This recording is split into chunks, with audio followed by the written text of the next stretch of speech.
Hello, everyone, and welcome to the 71st meeting of the Native American Graves Protection and Repatriation Review Committee.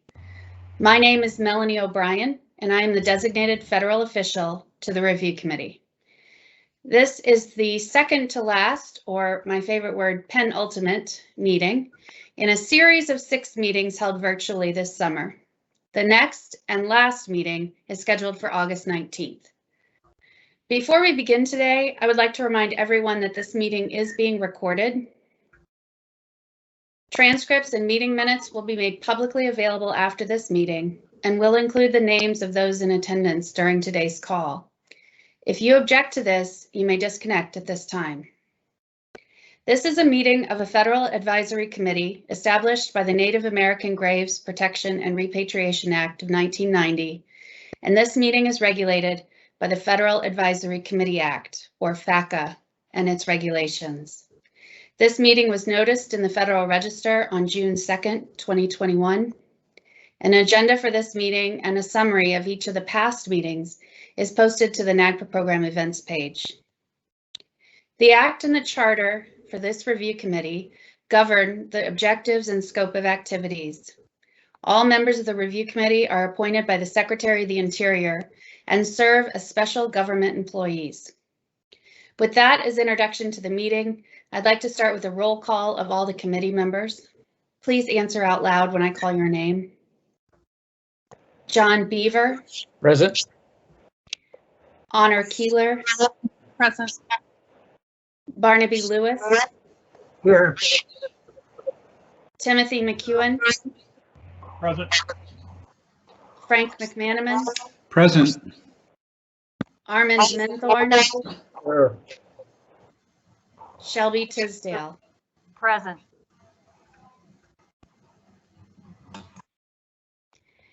I would like to acknowledge the individuals that are assisting me today in conducting this meeting.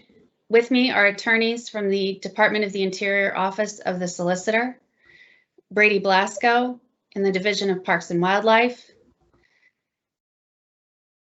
and possibly Stephen Simpson, although I don't think I turned on his video yet.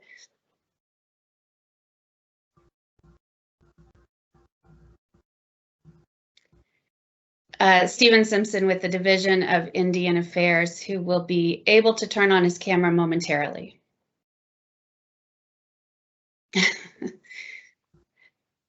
Also with me today from the National NAGPRA program is Lisa Koszalski, who is the review committee coordinator responsible for this meeting, as well as preparing the minutes and transcripts of these proceedings.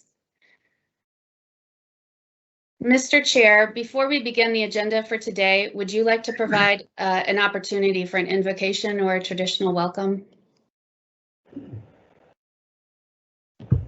Can do, Melanie, and thank you. You know, today as we gather together, we ask our Creator to keep safe our family and our friends. Keep safe everyone that is dear to us from this virus now that's spreading again. This is truly a test for everyone. And we ask Creator today to give us strength and guidance with this test.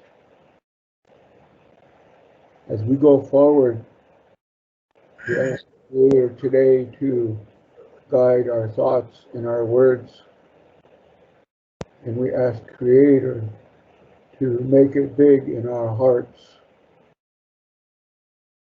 So a big thank you today that we can come together and that we can make time to pray with each other. Thank you. Thank you. I'd like to begin today by reviewing the agenda, as well as providing a couple of announcements for the committee and those in the audience today. Just about an hour ago, we posted an updated agenda with only one slight change. On the agenda today, we'll begin with some subcommittee discussions, including a discussion of the subcommittee on meeting procedures. That will be followed by presentations. And then we will have a discussion of the draft regulations for Subpart C related to museum and federal agency holdings and collections. And then we'll conclude today with public comments. At this meeting and at the next meeting, there's time allotted for presentations by museums, federal agencies, Indian tribes, and Native Hawaiian organizations on the implementation of repatriation activities under NAGPRA. Anyone who is interested in making a presentation should contact me with your request. At this time, we do have requests for presentations both today and on August 19th, although there is time available if anyone would like to provide a presentation. At this time, we have no requests for disposition to add to the agenda for either today or August 19th. That was the one change on the agenda. We had no disposition requests, so that was removed. Every meeting of the review committee includes time for public comment as required under FACA. Within the scope of NAGPRA, the review committee is very interested in receiving public comments on progress made and any barriers encountered in implementing repatriation activities under NAGPRA. If you're interested in providing public comment during this meeting or at the next meeting, please let me know. Later today, during the public comment portion of our meeting, I'll turn on the chat feature for this meeting, or you can raise your hand to request to make a public comment. You can also send me an email to make your request.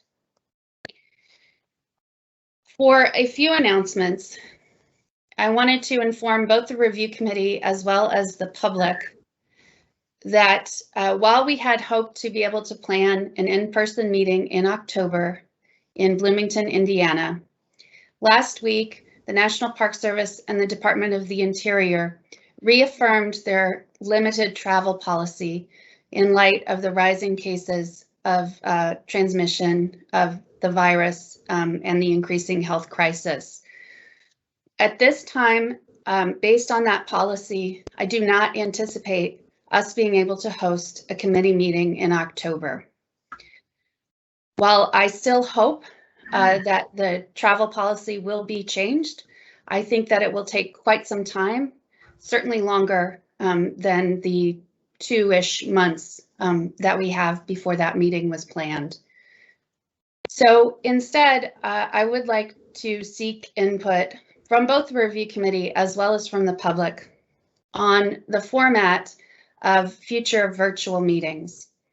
I think the review committee would still like to hold meetings in October, but those meetings will need to be in a virtual format. I would like input from the public.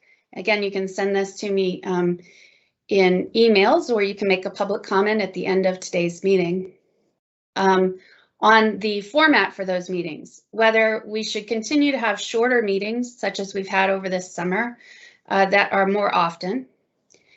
During the summer, we scheduled 6 meetings that were 3 hours each, which is roughly equivalent to 2.5 days of full meetings.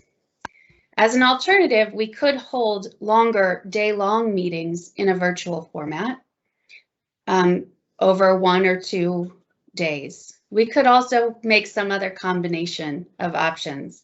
So again, I would seek input both from the public as well as the review committee on how to structure those meetings in October, given that they will be virtual. I still hope that we will be able to meet again in person soon, but at this point, it will not be in October.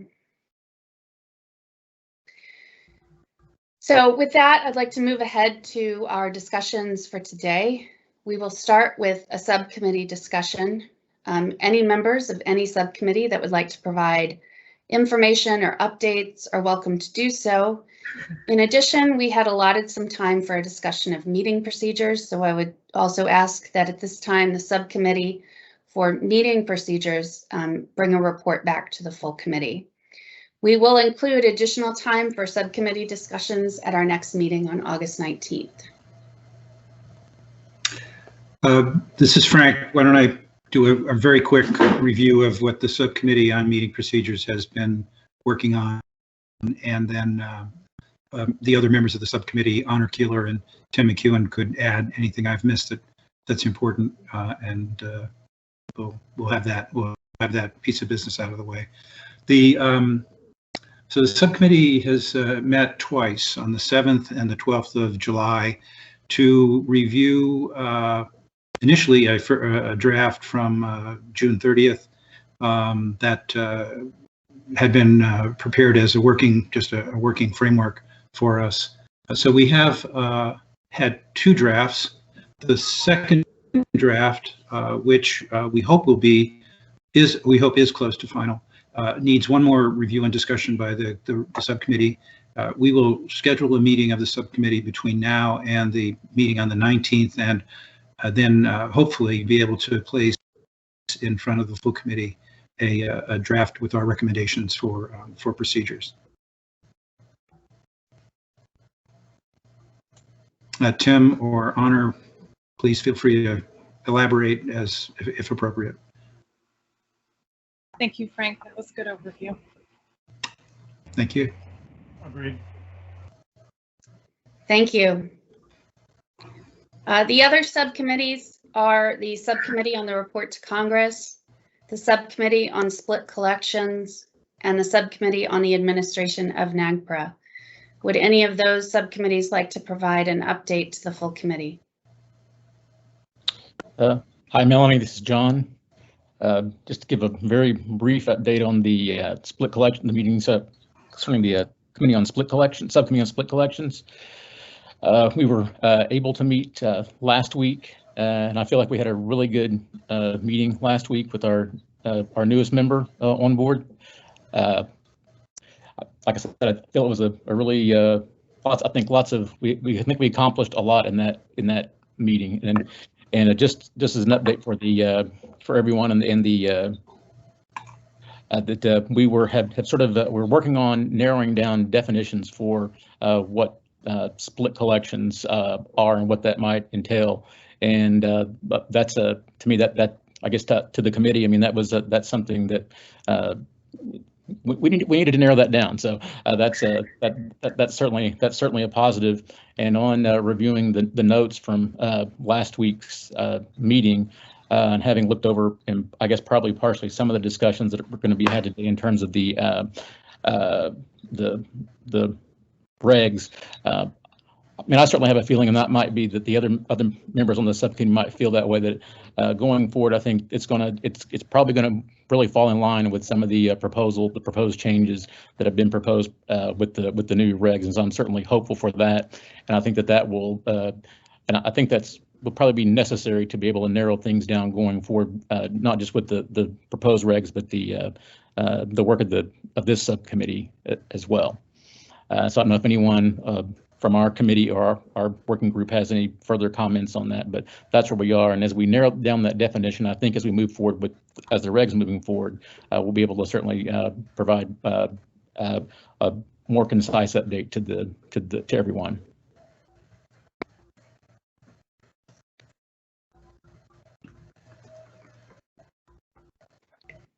Thank you, John. Any other reports on subcommittee activity? This is Frank again. I could quickly just review the subcommittee on annual reporting, if others would agree. I'd like to just briefly. The subcommittee on the annual report to Congress is comprised of Barnaby Lewis, John Beaver, Honor Keeler, Shelby Tisdale, Tim McEwen, and myself. We've met twice and had very fruitful discussions with of two different texts.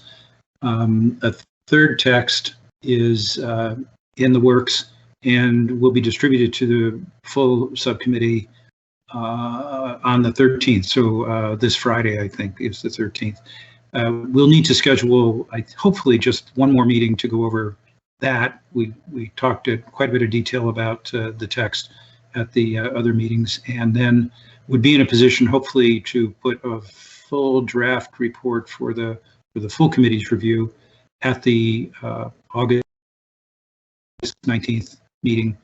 I think maybe during today's meeting, we need to discuss whether we have time to do that at the 19th meeting, or whether we want to put that into a meeting in October, given that we're going to be, I think, also talking about some other written documents that we want to prepare at the 19th meeting. But in any case, that's where that subcommittee is at.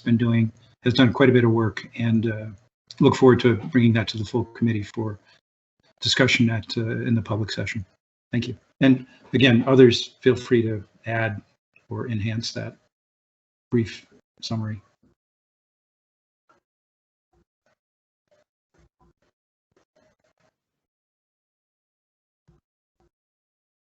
Thank you. As I mentioned, we do plan on having time on the agenda at the next meeting, August 19th, to discuss subcommittees and their work. I will leave it to the subcommittees to determine what format and content and length of discussion you'd like to have on the 19th, depending on where you are with developing your drafts and sharing those with the full committee for their review.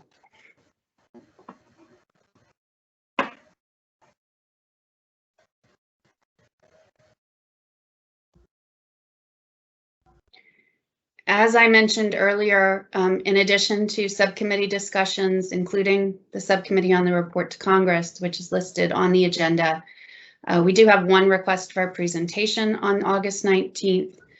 And so we will, other than that, there will be sufficient time in the meeting to add to a discussion either on the report to Congress or on other subcommittee activity.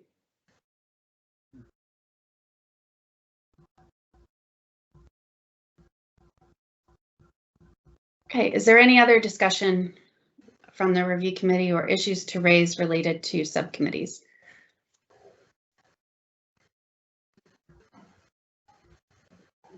Madam Chair, just one minor item that I noticed in reviewing. It's not really doesn't relate specifically to subcommittees, but in the brief meeting summary for the meeting of the 21st of July, I think there's a typo in there. There's reference to the future meetings, I think to presentations at the future meetings on the 10th today, and 21st of August as opposed to the 19th of August. That just you might want to correct that if that didn't already get picked up by somebody else. Thank you very much. Appreciate that. We will make that correction.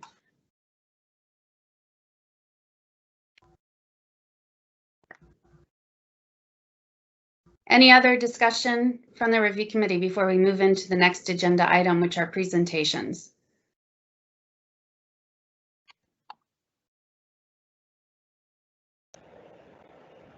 Okay, moving on, Melanie. Certainly. If you will just give me a moment, we do have a presentation request today from the Federal NAGPRA Network. This request was by Emily Paulus.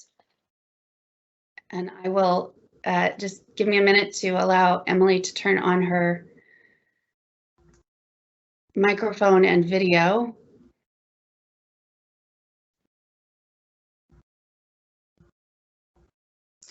Thank you, Melanie. Would you go ahead and also turn on the video and microphone for Dr. Wendy Sutton, who is also giving the presentation, and then all 6 of us representing the steering committee are available should the chair, Mr. Chair, or committee members have questions for us at the end. And that is Bridget Ambler, Kathy Bowden, Mary Carroll, and Susan Johnson, in addition to Dr. Sutton and myself. Thank you, Emily. I was going to ask who else to bring in. I'll just leave it with you and Wendy for now, but if any of the other members of the steering committee would like to speak, feel free to let me know. Okay, with that, would it be possible to share a screen? Ah, a new challenge for me. Yes, I believe it will be possible. Just a minute.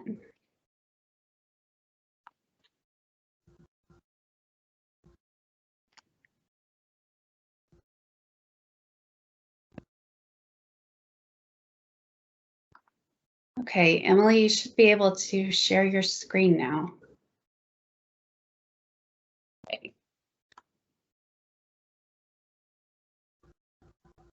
I will.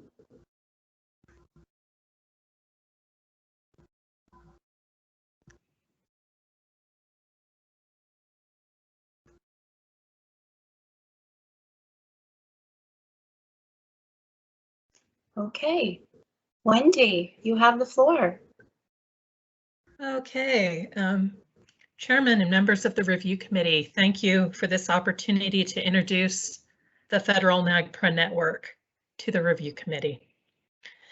Emily and I will be going through this presentation, but I also want to recognize other members of the steering committee. These include Bridget Ambler, the Supervisory Museum Curator for the Bureau of Land Management's Canyon of the Ancients National Monument, Kathy Bowden, Deputy Preservation Officer and NAGPRA Coordinator, Bureau of Land Management, Wyoming, Mary Carroll, Park NAGPRA Program Manager with the Park Service, and Susan Johnson, who is the Regional Tribal Relations Program Manager in the Rocky Mountain region for the Forest Service. And we had anticipated Susan would be doing this presentation with Emily initially, but with all the smoke in the West, many of our members are currently having some challenges. The Federal NAGPRA Network is a group of self-motivated practitioners with a commitment to helping the field, not just with NAGPRA compliance, but to actually meet the intent of the law. And it is really a privilege to work with all these folks. The overview of this presentation will be going through who we are as the Federal NAGPRA Network. Why did we form? What is our mission and vision? Who are we? The view into the challenges federal staff face, what we've done so far, and what we plan to do going forward. So first, I guess next slide, how we came together. We recognized a need for visibility of the federal agency compliance activities and a space to explore the challenges as a means to overcome them. At the AAIA Denver Repatriation Conference session, we had a presentation organized mostly by Bridget and Susan that brought together a number of different NAGPRA practitioners within the federal agencies. But this was just one of a series of conference presentations and symposium where we've gotten together over the years. After this, though, we coalesced into the recognition that we needed to do more than just conferences. We needed a better way to engage with our broader workforce. So we recognized this need for federal space. The federal agencies have a range of responsibilities for implementing three key sections of NAGPRA: documentation of agency collections, planning for and responding to new discoveries on federal and tribal lands, and enforcement of trafficking in cultural items. Notably, federal agencies are unique in that they manage lands subject to NAGPRA, and some have made lands available for reinternment. Our role within discovery is particularly unique. Unfortunately, there are still misunderstandings and inconsistencies among federal agencies and units regarding the requirements and procedures of NAGPRA. This causes confusion within the broader NAGPRA community, including our tribal partners. Many of us have informally connected for years. I think the experience of getting the federal workshop on the Repatriation Conference agenda solidified our resolve to launch. We saw a need for this space. we want to build our understanding of NAGPRA within our agencies, build capacity, and share and review strategies for success, as well as sharing approaches to challenges. So here's our vision statement. The Federal NAGPRA Network brings together agency staff to share information and exchange best practices to support agency NAGPRA compliance efforts, including those that are unique to federal agencies. By identifying factors for success and approaches employed to overcome challenges in federal agency NAGPRA compliance, we strive to identify and build best practices that are more consistent and responsive to tribes. In keeping with this vision, we also seek to increase Indigenous representation in the federal workforce. So I guess next slide. After the conference in October of 2020, we managed to quickly pull together a live event celebrating the anniversary of NAGPRA in November of 2020. We had over 252 people attend the live event, and I think that really reflects the interest in the federal workforce in improving our compliance with NAGPRA and our interest in NAGPRA. Part of why we did this, well, 30th anniversary, but we also wanted to have a celebration looking back at the road to the law and the reflections on how it had been implemented since. To this end, we had both an author of the legislation and an author of the regulations present. We were very grateful for their participation. So with that, we're going to move to Emily to talk a little bit about what we found out about our workforce and some of our vision going forward. Emily is with the Museum and Cultural Resources Division with the Office of the Secretary in the U.S. Department of Interior. Emily? Thank you so much, Wendy. And before I move to the next slide, I just want to point out that I think this has been cut off a little bit, and it was 252 participants at that kickoff meeting.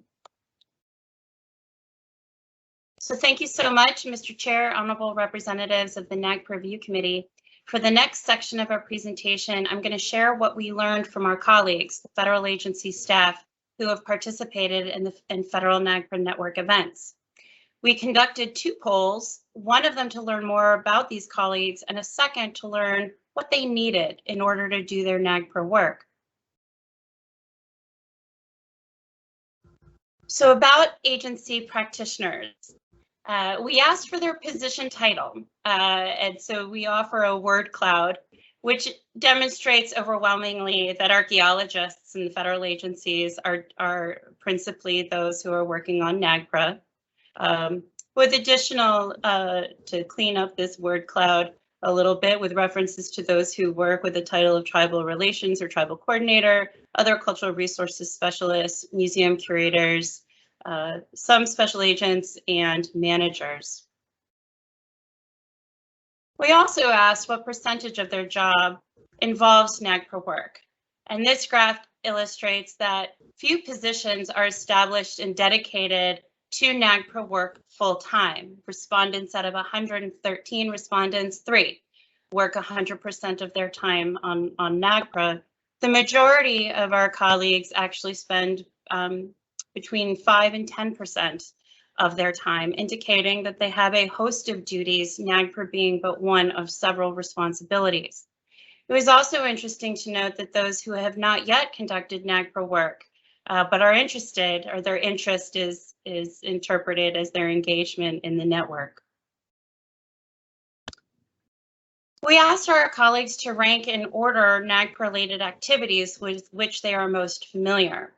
Tribal consultation, overwhelmingly the first, which correlates with the point that federal agencies consult with Indian tribes on a host of issues as part of government-to-government relationships, and many of our colleagues are in land management agencies. For NAGPRA, responding to inadvertent discoveries was a strong second, followed by inventory and collections. It is notable that reburial ranked 4th and followed by planning for intentional excavations and finally trafficking. In coming together and querying our colleagues, we found that we're not alone, that none of us had the only answer, and that there were many of us interested in NAGPRA having various levels of experience. So we asked our federal NAGPRA practitioners, we asked them what they needed in 4 related questions. From the first 2, what do you need to achieve NAGPRA goals, and what are the main challenges you face? Across the board, responses fell into 4 categories. Leadership engagement. Leadership, in addition to general awareness, staff identify leadership engagement as critical to success, making NAGPRA a priority and providing support. That leads to the second, enhancing capacity, having staff funding and critically the time to complete projects. Responses also focused on guidance and direction, needing clear policy and guidance, defined roles and responsibilities, as well as training for all. And operational tools, including documentation systems, case management programs, plans of action templates, completed comprehensive agreements, as well as investment in relationships, both through tribal consultation and interagency coordination. We need to invest in frameworks so we can get this important work done. I'll just quickly show, but we'll share this presentation with you all by digitally for the meeting materials. But I do want to share a few selected quotes. In the interest of time, I won't read, but a few representative quotations from the poll, which really illustrate this need for leadership engagement, training across the board, and having dedicated staff and dedicated time to complete this work. We also asked for requests of what the federal NAGPRA network might do. What should we discuss? What training would be useful? There was overwhelming support for information sharing, including success stories and lessons learned, strategies to implement NAGPRA, addressing legacy collections with limited documentation, accommodating reburial, and importantly, a question of, well, what would tribes want? What do tribes want the network to focus on? And how can we better coordinate across the department and across agencies? And of course, a range of training topics and formats, which I will speak to in just a moment, in more detail in just a moment. But I'll also share a few representative quotes from the poll. And one of the major takeaways is that basics are needed. Regular and routine opportunities, and for formats training that is co-presented with tribal representatives, and use of case studies and real life examples. Again, using word cloud for analysis of our responses, the things that really came across in what our colleagues shared was the want for basics and tools, basic 101 strategies, examples, templates. Our colleagues also shared an interest in the collections compliance provisions of NAGPRA. A bit more focused on Section 3, new discoveries, and that compliance with NAGPRA. And also certainly emphasized tribal relations, consultation, developing consensus, how to process claims, and reburial. It was really interesting that the staff shared a want to comply, to do good work, to establish processes, and improve outcomes.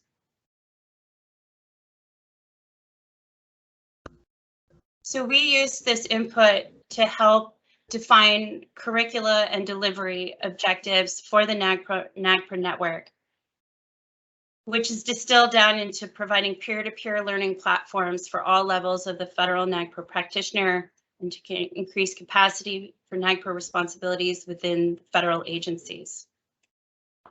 We're focusing on engaging in consulting with tribes and incorporating tribal perspectives, those working in land management, aligning NAGPRA work with the National Environmental Policy Act and National Historic Preservation Act, as well as Archaeological Resources Protection Act work on planning for responding to discoveries, working with law enforcement, sorting through collections removed from federal Indian lands, and related NAGPRA concerns, such as conveying non-NAGPRA collections and reburial.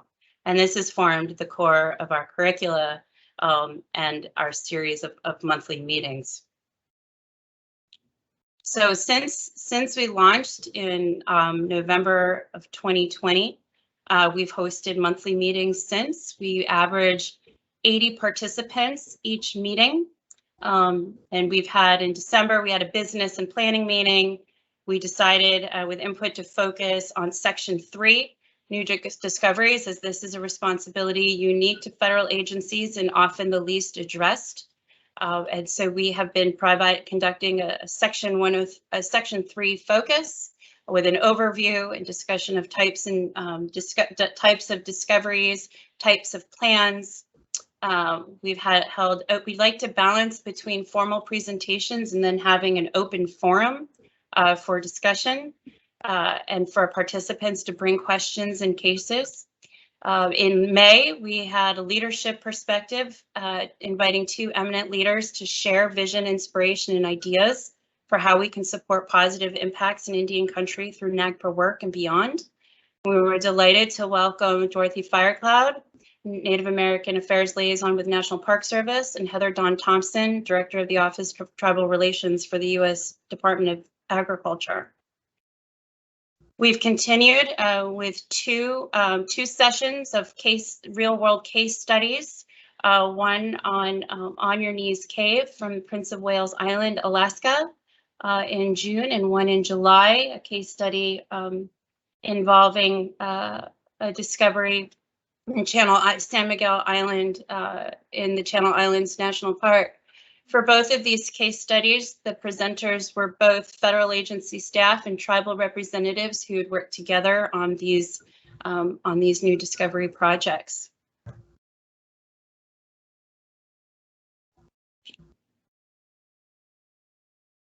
So our upcoming plans, we are continuing. Our next meeting is actually next Wednesday. And tribal consultation in Section 3, where we will have federal and tribal representatives talking about tribal consultation specific to Section 3 compliance and response to discoveries under NAGPRA. In September, we had planned to continue with our Section 3 curriculum with plans of action and comprehensive agreements. However, we're not so sure how relevant some of that content that we have from prior trainings will be, given the proposed rule text, and given that is subject to a lot of conversation. We aim to set aside time in September to walk through with our colleagues. And then in October, we intend to transition to an overview of federal collections responsibilities and plan for November, starting the 31st year of the Native American Graves Protection and Repatriation Act, with a special presentation from Ms. Sarah O'Donnell with the Osage Nation, who many of us have heard speak, and she offers a inspiring and challenge to our federal agencies on our compliance responsibilities when it comes to collections. So just to round out what we've done so far, is we're also, in addition to the meetings, the monthly meetings, we're assembling an online platform utilizing the tools available through the Department of Interior's Microsoft 365 Teams app. We use the email and calendar tools for connectivity and have a SharePoint with videos from all of our presentations and membership list. And we've been posting resources, portals to agency sites or linking directly to agency policies and procedures. Though the DOI Teams provides a solid IT framework and allows federal agencies from both inside the Department of Interior and outside the Department of Interior, there are a few challenges in connectivity, namely with some of our defense colleagues who are working with some different firewalls, but we are working on ways to work through some of those challenges. But our meetings remain accessible to all federal agency colleagues. So with that, I'm going to turn the baton back to Wendy. Okay. So as Emily just presented, thank you, Emily. We do have ourselves scheduled through the end of December, and then we'll be looking at additional presentations into the following year. So we do plan to continue to host monthly meetings featuring a range of topics identified by the federal practitioners as of interest to them. The SharePoint that Emily just shared is providing a valuable clearinghouse for agency policy, procedures, and news that helps us link up together so that the agencies have a better appreciation for kind of what the other hand is doing. We are trying to create a space for federal Native American employee perspectives to be shared, as well as just Native American perspectives on repatriation and NAGPRA and how it's working and how it can be improved. We are facilitating joint meetings with other NAGPRA groups, or hoping to in the future, including, okay, lost it there. Anyway, and we would like to offer a federal land management expertise and input regarding the proposed NAGPRA regulations. So looking forward to all types of activities in the future, and really feel that this network has allowed us to form better relationships and hopefully provide better consistency and recognition of opportunities. Next slide. We'd like to thank you for joining us. I thought we had a how to join the network down there. Oh, there it is. Okay. So thank you very much for listening. And if you have any questions for us or for the other members of the steering committee, we would be happy to take those. Okay, thank you, Wendy. Committee, are there any questions or comments?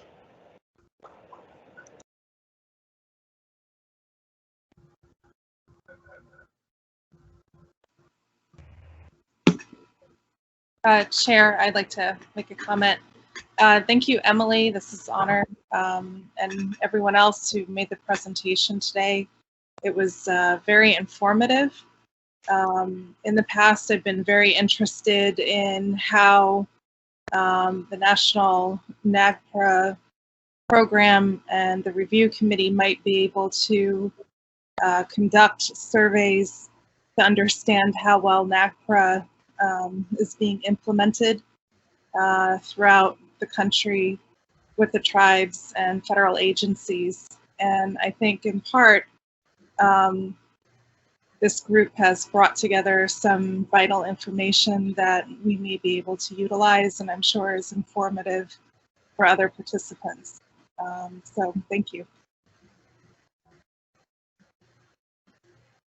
This is Frank. I also wanted to thank Emily and Wendy for this presentation, and I'm really delighted to hear that the agencies are getting together and sharing information. We had an opportunity a few years ago at a archaeological conference, actually, where Emily and Mary Carroll organized the session, and Wendy was part of that, and I noticed some of the other names on the list of people who have been involved with developing this network. So that's great, and I wish you good luck with continuing to do the kind of coordination, information sharing, best practice sharing work that you've already begun. Thanks very much. Thanks for coming to the committee with an introductory presentation. Thank you. This is Shelby, and I would like to also thank you both for giving us this presentation today. As someone who has worked with museums where we have been curating federal collections as a non-federal repository, I have to say we've had wonderful relationships with the federal agencies that we've worked with, and I want you to just know how much I appreciate your efforts, and I think this network is a wonderful idea, and I want to wish you all the best as you work through the future. I think the training is going to be very important, especially for federal employees who are involved with NAGPRA and inadvertent discoveries and so on. So I want to wish you all the best. And again, thank you very much.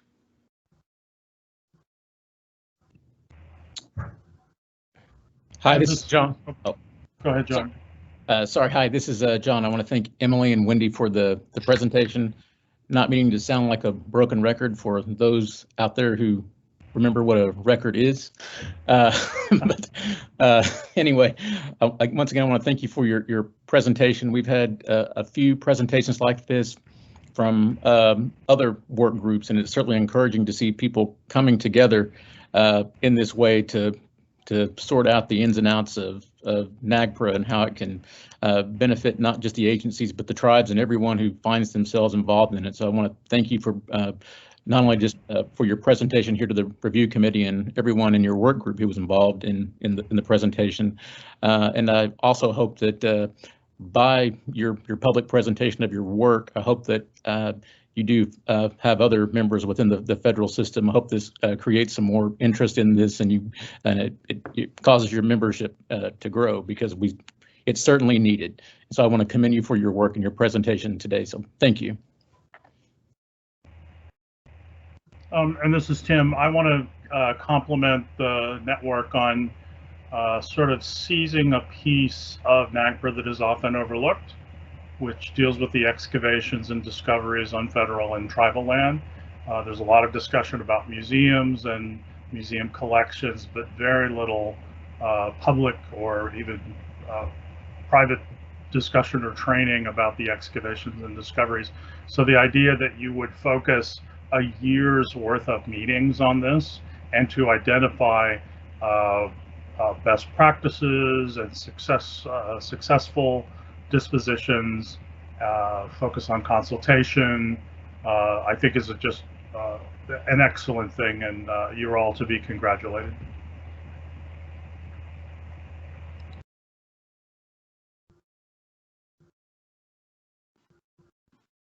I just had a quick question. Emily and Wendy, I noticed that training was one of the things that appeared to be identified as being needed among the agencies for folks engaged in NAGPRA. Is this a significant issue among agencies? I think so. I'll start, but my colleagues, please join in. I think that our poll results certainly showed, I mean, just such an emphasis on training. And then for all of us, and I should say that the steering committee may be 6 of us, but it's not limited to the 6 of us. It's anyone, with any other Fed is certainly welcome to join. But from the experience from the poll, and then our experiences in our current or prior positions in bureaus and service and agencies is the need for training. And in fact, several of us had been coming together because we were sharing training that we were giving. So, Mary Carroll in Park Service, and when I was with the BLM, and Wendy Sutton in Forest Service, we shared training materials that we had developed for our own agencies. Seeing no need to start from scratch, but I also think that there's not a lot. There's almost no training on Section 3, and I think that for federal agency staff, while there are certain aspects of the law that others are also required to comply with, federal agencies have a more unique relationship with Indian tribes, in that we consult on a government-to-government basis. We have a different relationship with Indian nations than, let's say, our museum colleagues who consult.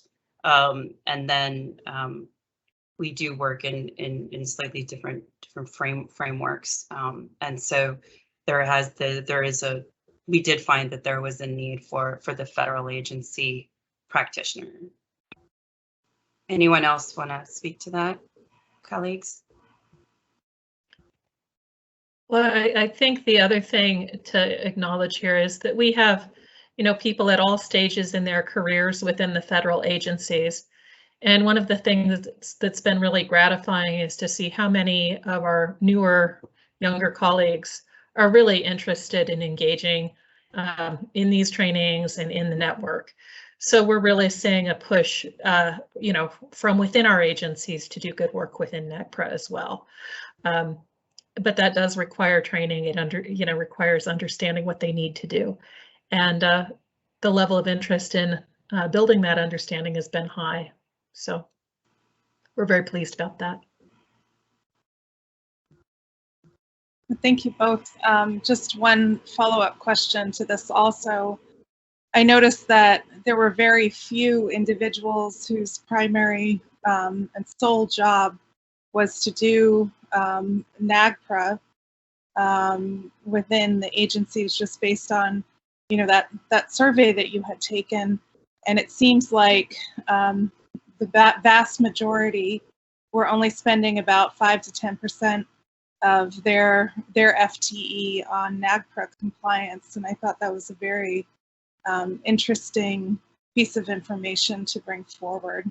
And it's a bit of a follow-up to, I know you've made other presentations, and particularly Emily, and there's a lack of kind of ability, from what I remember, what I recall in prior review committee meetings, for the agencies to pull out and actually tell us with a line item budget how much is being spent on NAGPRA. So I appreciate you bringing this forward to the review committee. Thank you. And sort of following up on that, I actually have a question to see if either of you or your colleagues might be able to engage on one of the things that we discussed in our report to Congress draft was the idea of requesting that Congress establish one dedicated position in each land managing bureau, or I don't know how to phrase that, or how we didn't reach an agreement on this, but at least one position in each agency that would coordinate NAGPRA activities. And I'd be interested to hear from you whether you think that would be a good idea.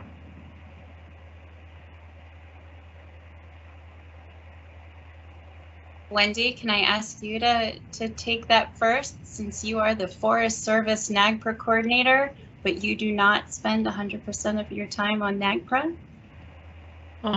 Yeah, Emily has basically stated it. I am the NAGPRA coordinator for the Forest Service, but it is not a full-time duty. It is,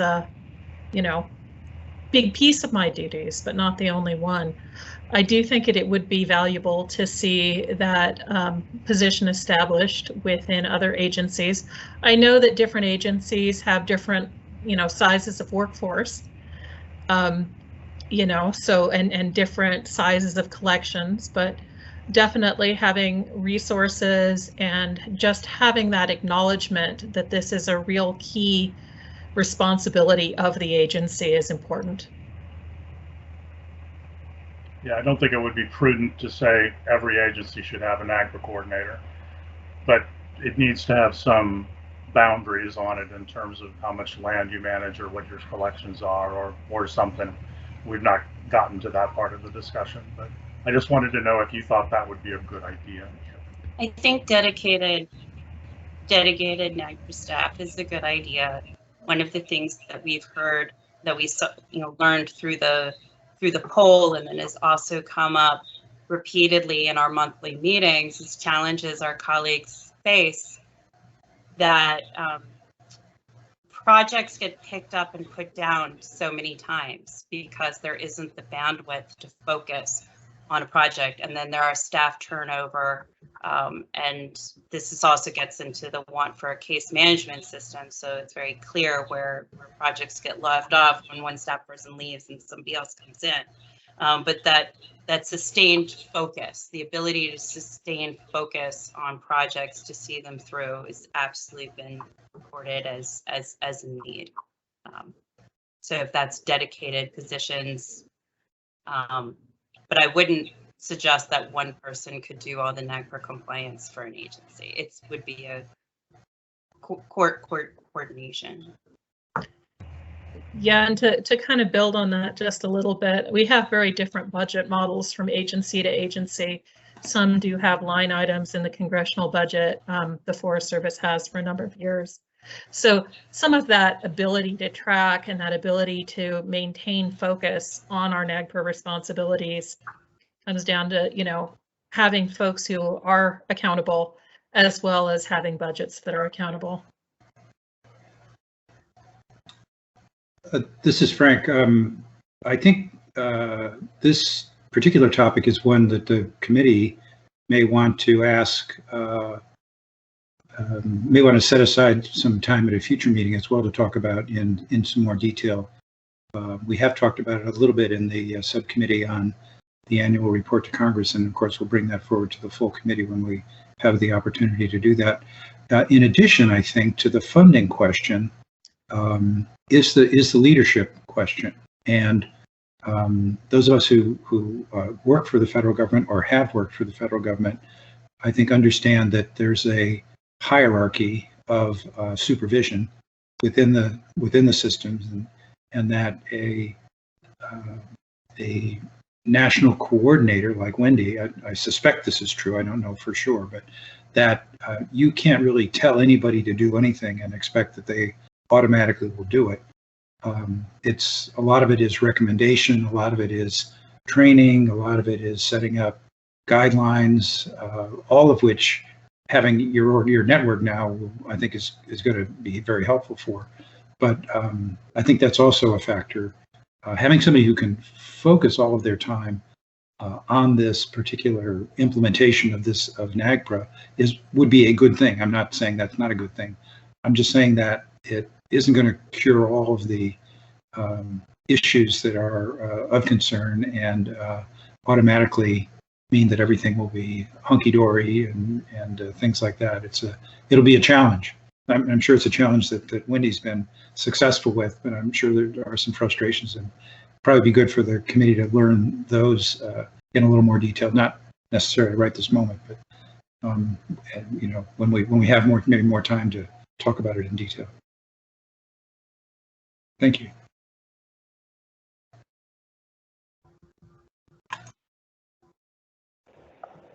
Wendy, Emily, this is Armin. First, want to thank you for the presentation. It's helpful to see the kind of information that you presented and the work that the network is doing, and it needs to continue. A question maybe for Wendy. During the slide presentation, you cited meeting topics.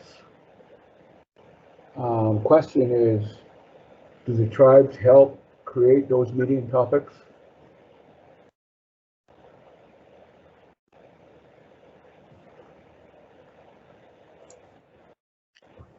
Well, we have had input on some of the important topics from tribal participants. Oh, wow, this is... Emily, can you speak? I'm getting a really weird feedback loop. I'll love technology. Well, frankly, one of the pieces of input that we had for what the network should focus on is what our tribal colleagues think we should focus on, and I thought that was a brilliant recommendation that came in through the poll. As we are less than a year old, we've been focusing on coalescing and getting off the ground and getting a monthly meeting going on. I do have feedback too, so I apologize if that's untenable. But Wendy had mentioned that we've talked about looking at doing joint meetings with other organizations, and it's actually through some of those that that we would look at soliciting topics for federal agencies in the future. We would take input from our tribal colleagues through a variety of ways. One thing that I don't know if this came across is, and this is my colleague Susan Johnson's quote. And Susan, I hope that you're getting your voice back. But when you shared that we're a ragtag group of self-motivated people who came together to try to help our colleagues, and so we in the steering committee have a limited capacity, so we're doing baby steps.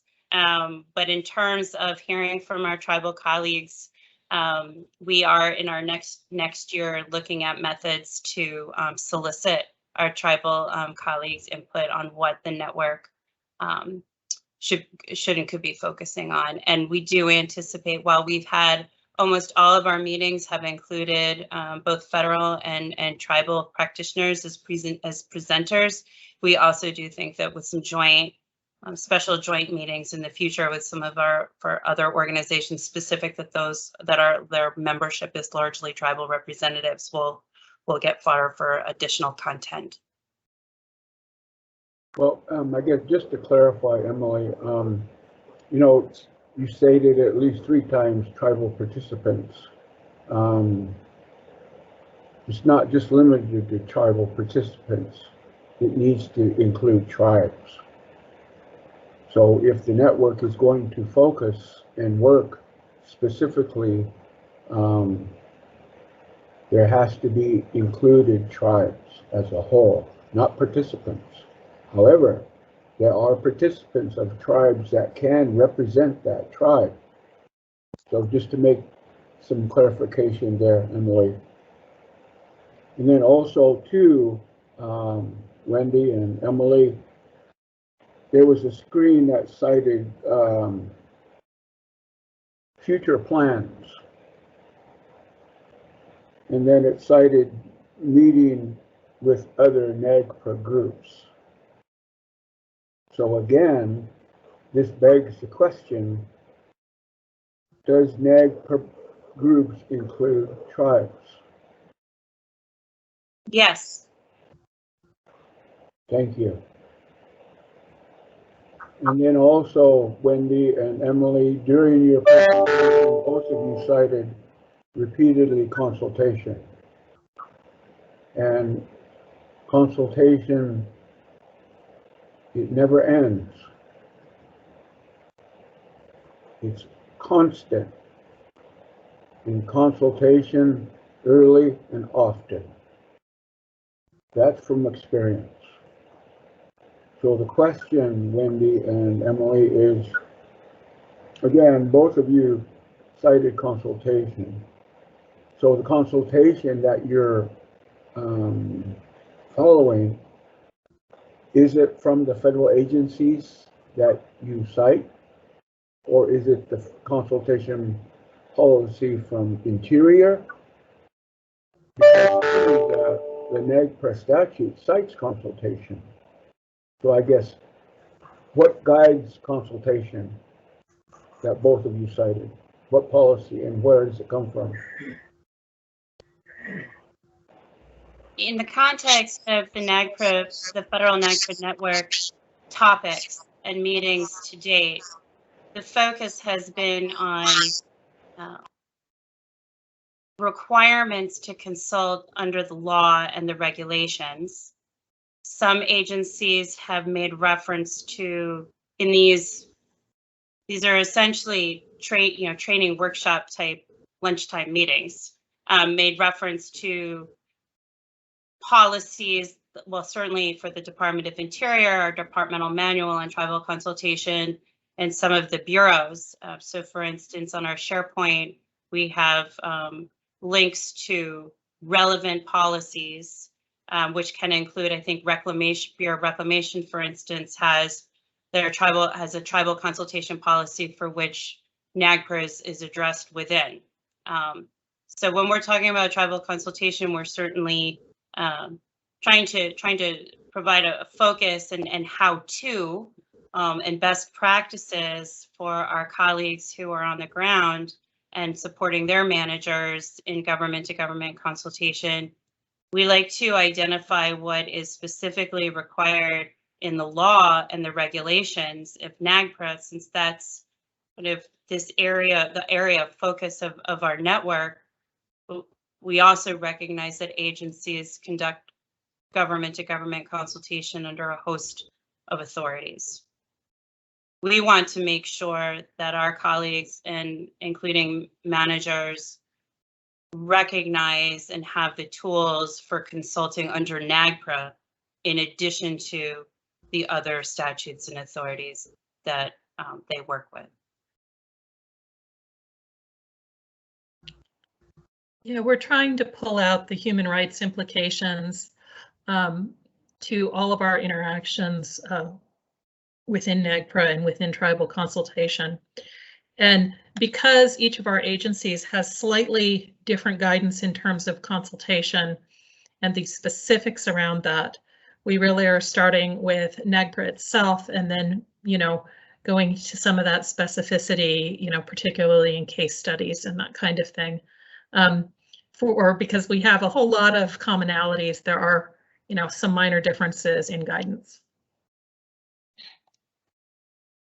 And to follow up, Wendy and Emily, know for a fact, this is 2021, August. Know for a fact that there are federal agencies that do not know what consultation is. That's a fact. And that creates a big problem with tribes. And we know from experience that not only consultation early and often, but consultation is not a phone call, it's not a letter. That's not consultation. And the federal agencies that do not follow policy and do not have consultation policy is a very big problem, because they do not coordinate and communicate at a government-to-government level with tribes. And that needs to have some attention.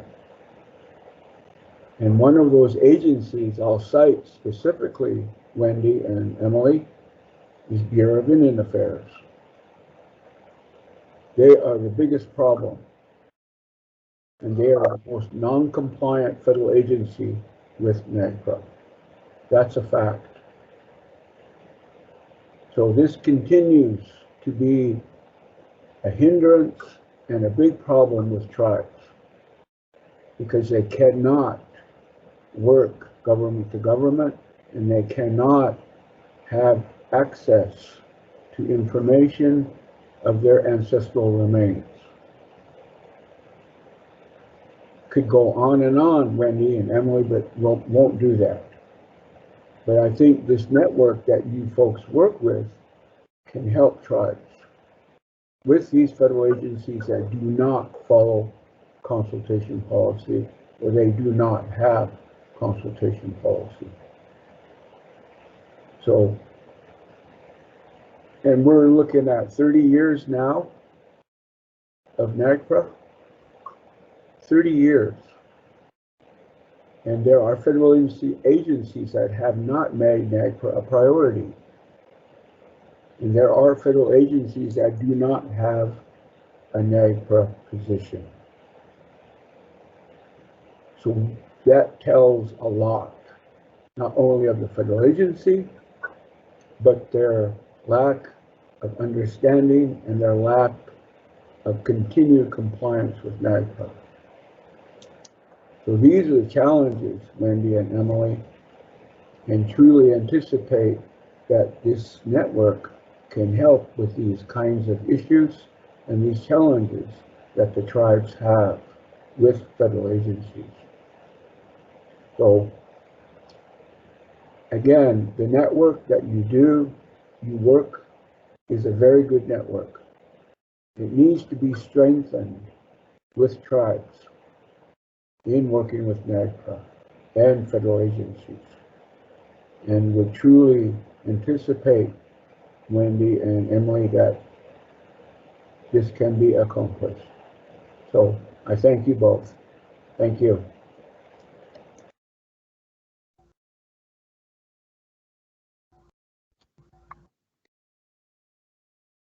Thank you. Are there any other, I'm sorry, Emily, did you want to? Yeah, I'm sorry, I'll be very brief. I just wanted to say thank you, and Mr. Chair and Madam DFO, if appropriate, when you open the chat, I'll paste the how to join information. Thank you. Yeah, that would be great. Thank you so much. I want to just take a minute and extend my personal thanks to Emily and Wendy and the other members of the steering committee for creating this federal NAGPRA network. This is certainly something that I have seen as needed for a very long time, but the NAGPRA program has not had the capacity to facilitate a kind of network as you have been able to do. And whatever Susan might say, I would say it's way more than a ragtag group. And you have done an amazing job at pulling together resources and a network that is truly making a difference for federal employees. So I really personally thank each of you for your effort to take this on as an ad hoc duty. Thank you.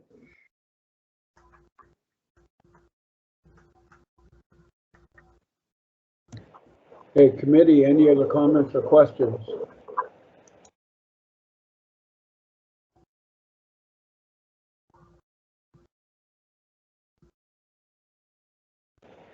Okay, hearing none. Thank you, Wendy, and thank you, Emily. And again, would appreciate if you could keep in touch with the committee and Emily and keep us updated on the work that the network does. Thank you. Thank you. Thank you.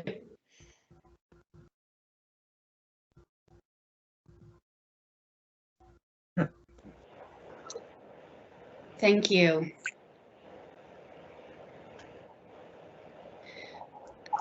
That concludes the presentation requests that we've had to date. As I mentioned earlier, we do have another presentation request for your next meeting on August 19th. If anyone else would like to make a presentation to the review committee, you may contact me directly, and we will schedule that for you at the August 19th meeting.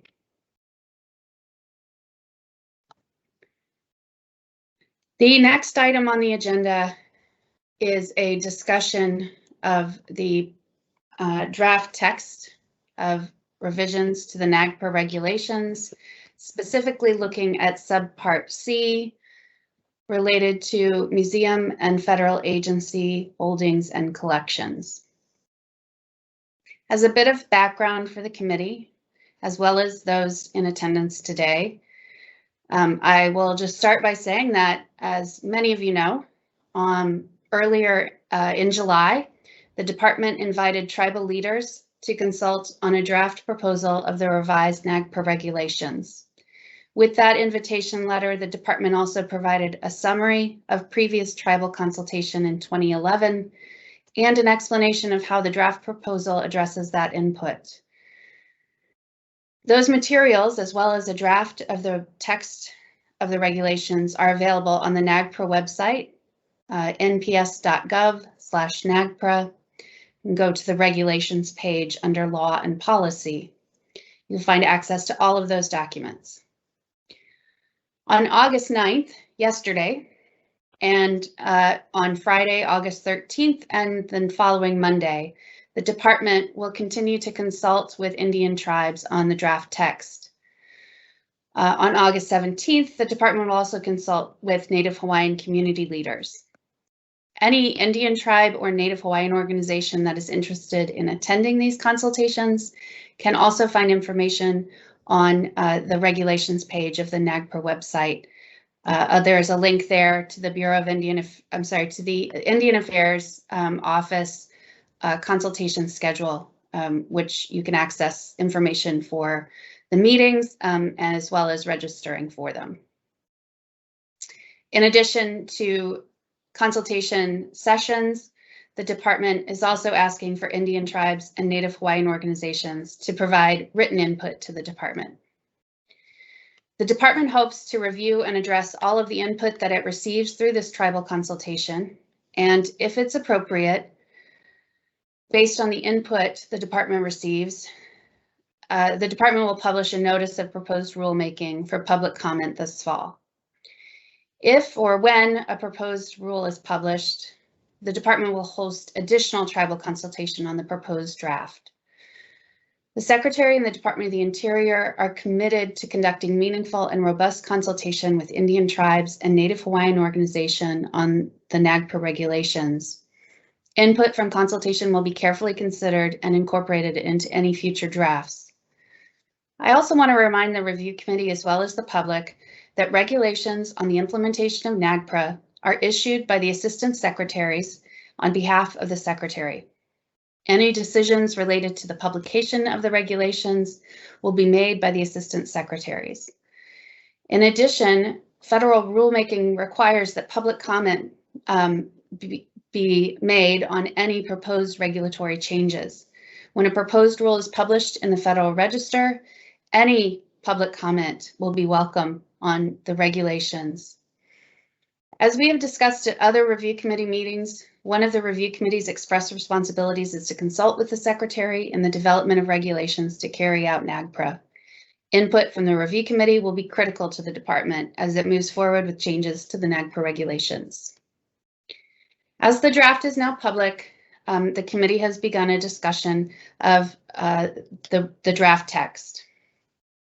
I want to remind each of the committee members that you may provide individual comments when there is a proposed rule published in the Federal Register, but the department would seek agreed upon recommendations from the review committee rather than any individual input at this time, and would seek any written recommendations from the committee that are agreed to by all the members and formally submitted. These recommendations will be used to inform the development of the final version of the regulations. To ensure a transparent and deliberative process, the review committee has agreed that any work related to the proposed regulations will occur during public meetings like this today. At your last meeting on July 21st, we began a discussion of the proposed rule, in particular on Subpart A, the general section, including the introduction as well as the definitions, and a brief discussion on cultural affiliation in that section of the proposed text. Today, we will be discussing Subpart C, related to museum or federal agency holdings and collections. I have on the screen now, hopefully you can see it, a document that is also publicly available on the NAGPRA program website. It is titled NAGPRA Draft Regulations Overview of Changes. Again, this is available at nps.gov/NAGPRA under Law and Policy and Regulations. This provides just a general overview of what Subpart C is intended to do as drafted, as well as some detailed comparisons between the existing regulatory text and the draft proposed text. Can everyone see that screen okay? I've never shared a PDF before. Okay. All right. So as drafted, the purpose of Subpart C is to clarify when and what actions are required in a step-by-step process. Included in the draft text are deadlines for completing summaries and inventories that are updated to the effective date of the rule, as opposed to the existing regulations, which refer to the dates in 1993 and 1995 as deadlines. Notices of inventory completion for human remains are required within 6 months in the revised text as originally envisioned by Congress. The subpart seeks to clarify the 90-day requirement, which is often confusing and challenging. And in addition, there is a new requirement for repatriation statements to be sent to anyone making a request for repatriation, as well as to my office, the National NAGPRA program. And this was a recommendation from the Government Accountability Office, the GAO, in its 2010 report. For human remains with no cultural affiliation, this subpart replaces the term culturally unidentifiable with a new term, geographically affiliated. But it keeps the current method for repatriation of those human remains based on Aboriginal land. The subpart requires repatriation of associated funerary objects with human remains that are either culturally or geographically affiliated. For human remains and associated funerary objects that have no cultural or geographic affiliation, museums and federal agencies may, at their discretion, agree to transfer or reinter those remains and funerary objects.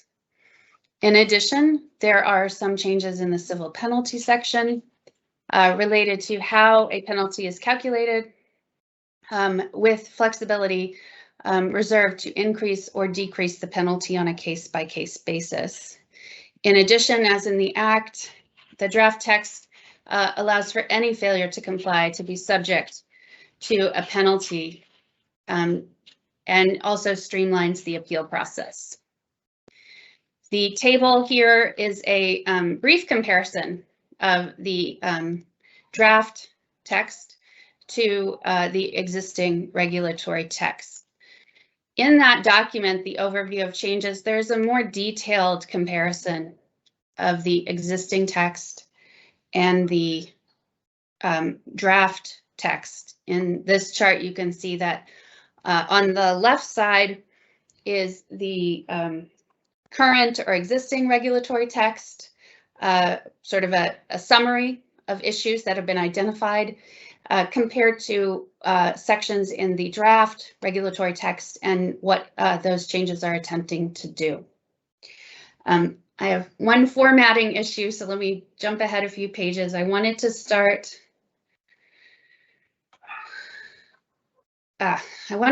with this here at the bottom. It ended up on a different page.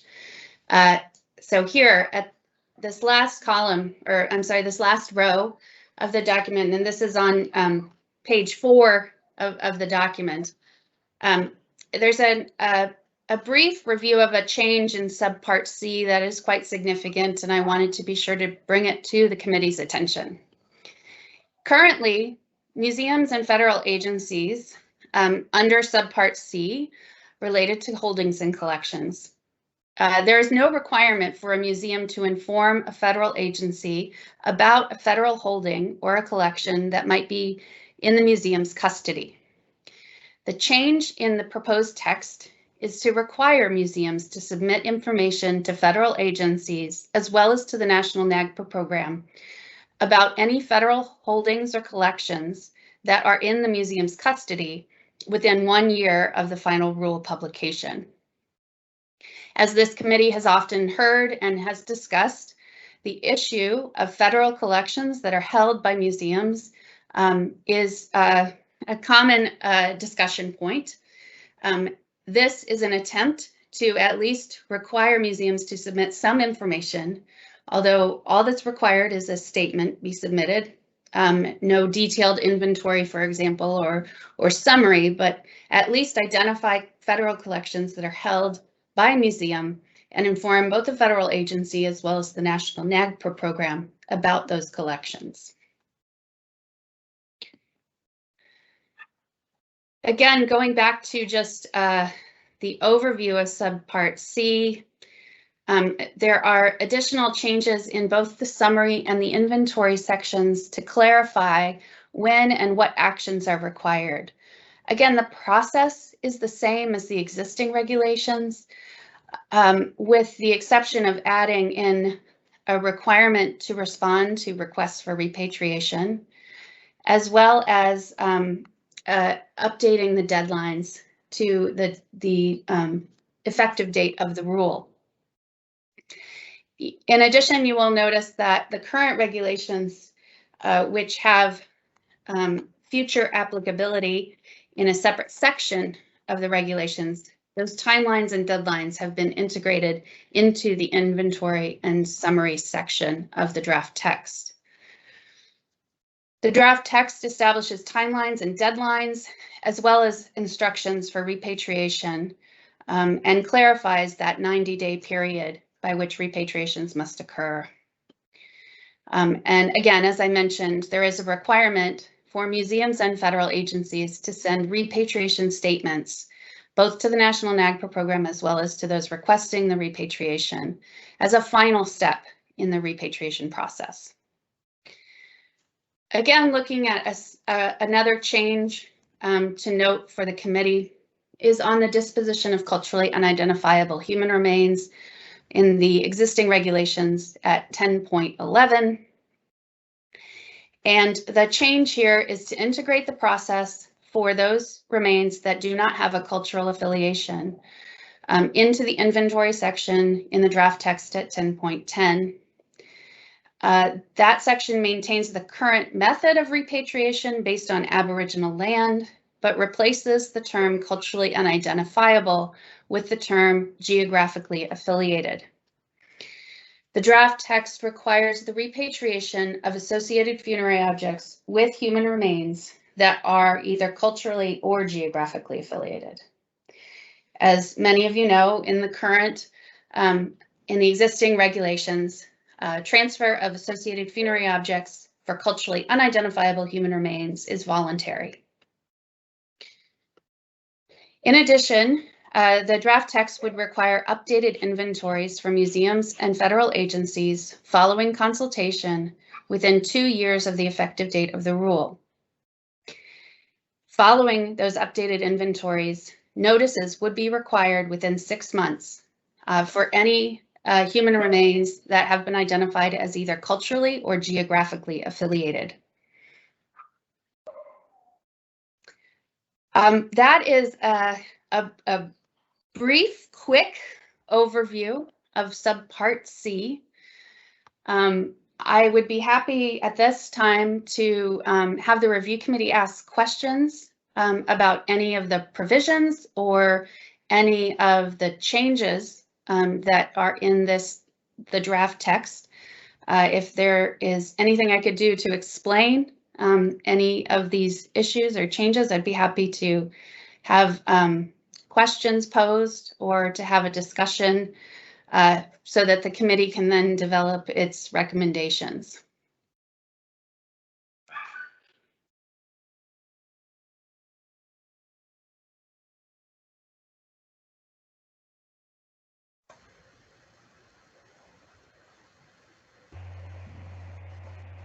This is Tim. I'd propose we just start at the beginning and work our way through, if that's reasonable. Frank, did you have something? I actually agree with what Tim just said, but prior to that, I had a couple questions about the process that you talked about. First, which of the assistant secretaries would be making the final decision to recommend to the secretary, either going forward with a draft or not? Is it Indian Affairs or Fish, Wildlife, and Park? For regulations, it is both. It is the responsibility of the Assistant Secretary for Fish and Wildlife and Parks to issue regulations in consultation with the Assistant Secretary for Indian Affairs. Okay, thank you. And I think I heard you say that if this committee can come up with written comments in, I guess, by its next meeting in a week or 10 days, those would be considered by the secretaries at the National NAGPRA program, the solicitor's office, and the assistant secretaries, similar to whatever input you receive during the tribal consultation. Is that correct? Not exactly. The department is committed to carrying out its responsibilities to consult with Indian tribes and Native Hawaiian organizations at this time, and will be prioritizing the input that it receives from Indian tribes and Native Hawaiian organizations before it takes any other steps forward with these proposed regulations. That's not to say, though, that if the review committee were to develop written recommendations that were finalized and agreed to by the full committee, that they couldn't be considered by the department. The department would welcome the input from the review committee on the draft text. But I wanted to just clarify that the department at this time is upholding its responsibilities to Indian tribes and Native Hawaiian organizations before it will take any other further action. Okay, thank you. And I, by the way, was not trying to suggest that the department ought not to do that consultation, government-to-government consultation that's planned. But I'm trying to get at the process as it relates to this committee, which is set up to advise the secretary and consult on these kinds of modifications and rearrangements of the rule.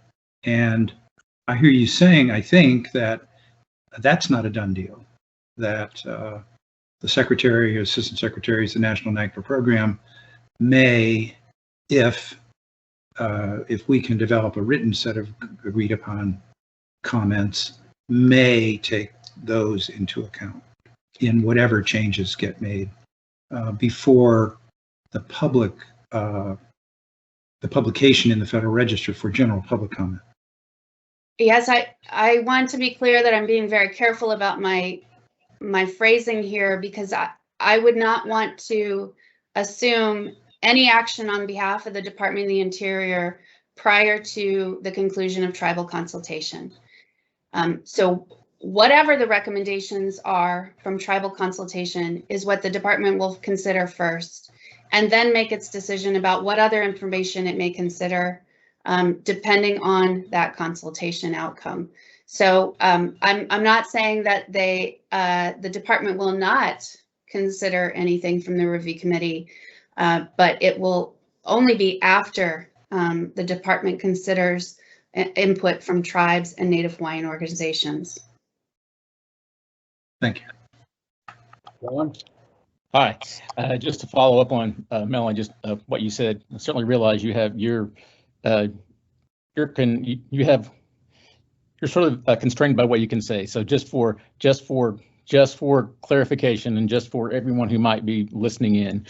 So the understanding is that right now where all this sits is with the Interior's consultation with the tribes. With that being said, what we have before us, even this draft that's before the public, with the knowledge that after following the input from the tribes, that even that could change at some point before further comments could come forward, even from this committee. So that it's wanting to give ample time for the tribes to either through those meetings they're having in the coming weeks, in the written comments, to certainly allow enough time for that to take its course and go through the process. I'm just saying that for public clarification, if that's. Yes, and let me further clarify that the secretary and the assistant secretaries will, of course, seek input from the review committee. That is part of your responsibility in advising the secretary, is to consult on the development of regulations. So I in no way want to suggest that the review committee will not be consulted on the regulatory changes. I just don't want to preclude any action that the department may take based on tribal input.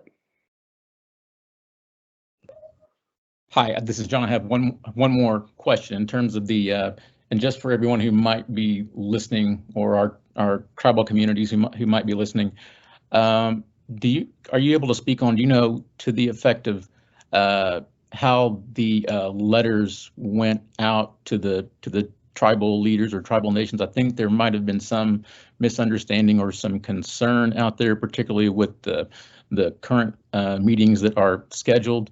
How were those letters, or were those initial letters and notices distributed, and how were the announcements for the I guess the meetings that are currently being held this week and next week? How did those go out? Or like I said, the letter first and then the announcement for the meeting. Sure. So the letters, as well as the letter included the meeting dates as well as registration links. Those were signed by both assistant secretaries, the Assistant Secretary for Fish and Wildlife and Parks, as well as the Assistant Secretary for Indian Affairs. And those letters were distributed through the Assistant Secretary for Indian Affairs office. We are aware, the department is aware, and the Assistant Secretary for Indian Affairs is aware that many of those letters did not reach the members of the tribe who may need to be participating in these tribal consultations. This is a long-standing issue related to tribal consultation, and the Assistant Secretary for Indian Affairs and the department at large. This is not a particular issue to the NAGPRA regulations. This is something that this Department of the Interior, under the President's executive orders on tribal consultation, is committed to looking into and fixing the issues related to notifications around tribal consultation. So I want to be clear that there were issues that's been noted, and the department is aware, and the Assistant Secretary in Indian Affairs in particular is committed to trying to fix those issues for future consultation notifications. I will say that the link that I put up on our webpage is to the Indian Affairs consultation calendar, which again is another place that tribal representatives can use to find upcoming tribal consultations, as well as additional information on registering for those sessions. I believe that's a newer website, that calendar feature.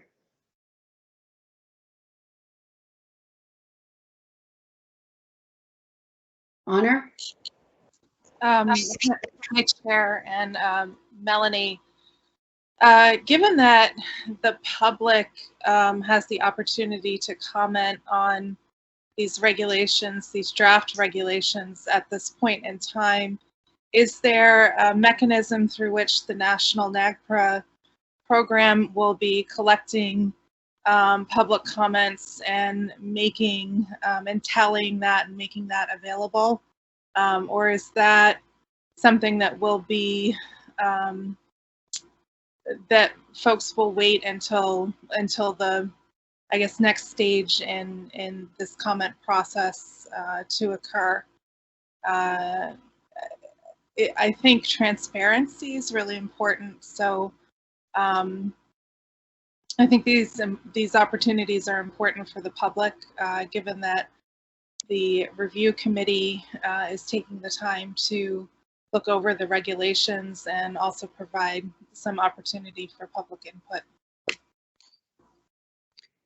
Thank you. Again, I want to be very clear that while there is a draft of the proposed text publicly available, the Department of the Interior is not at this time soliciting public comment on the draft text.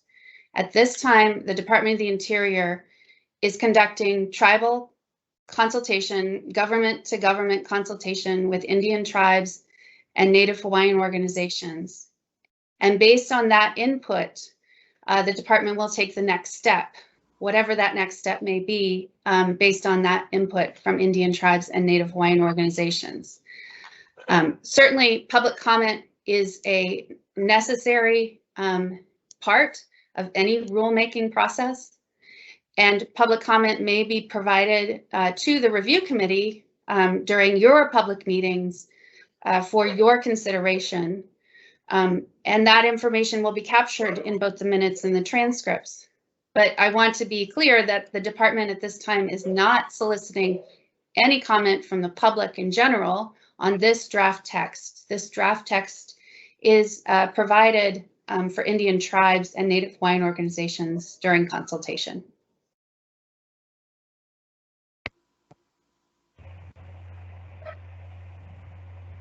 Melanie, I know that Indian Affairs typically, when they do tribal consultations, sometime after the fact, will release a summary of the consultation. Could we make a request to get copies of that? I can certainly present that to the assistant secretaries. And if we could add that, I think previously at the last meeting we asked to see the draft preamble. Right, and again, I will make that request to the assistant secretaries. Shelby? Melanie, I appreciate your clarification on this process, because I think that a lot of us were thinking we were supposed to be making some sort of comments or providing comments to the secretary at this point. So I appreciate your clarification on how this is going to be proceeding. So thank you.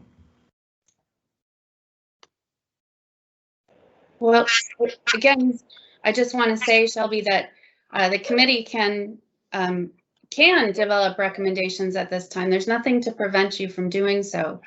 I just want to be very clear that until tribal consultation is complete, the department has not made any decisions about what the regulatory text will be if and when it is proposed.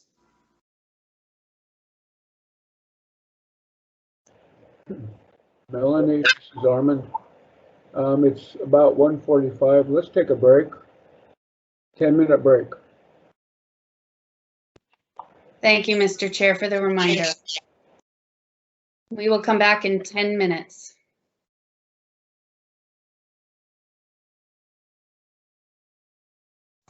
Thank you, Mr. Chair.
I'd like to invite everybody to come back and please review committee members to turn on your cameras.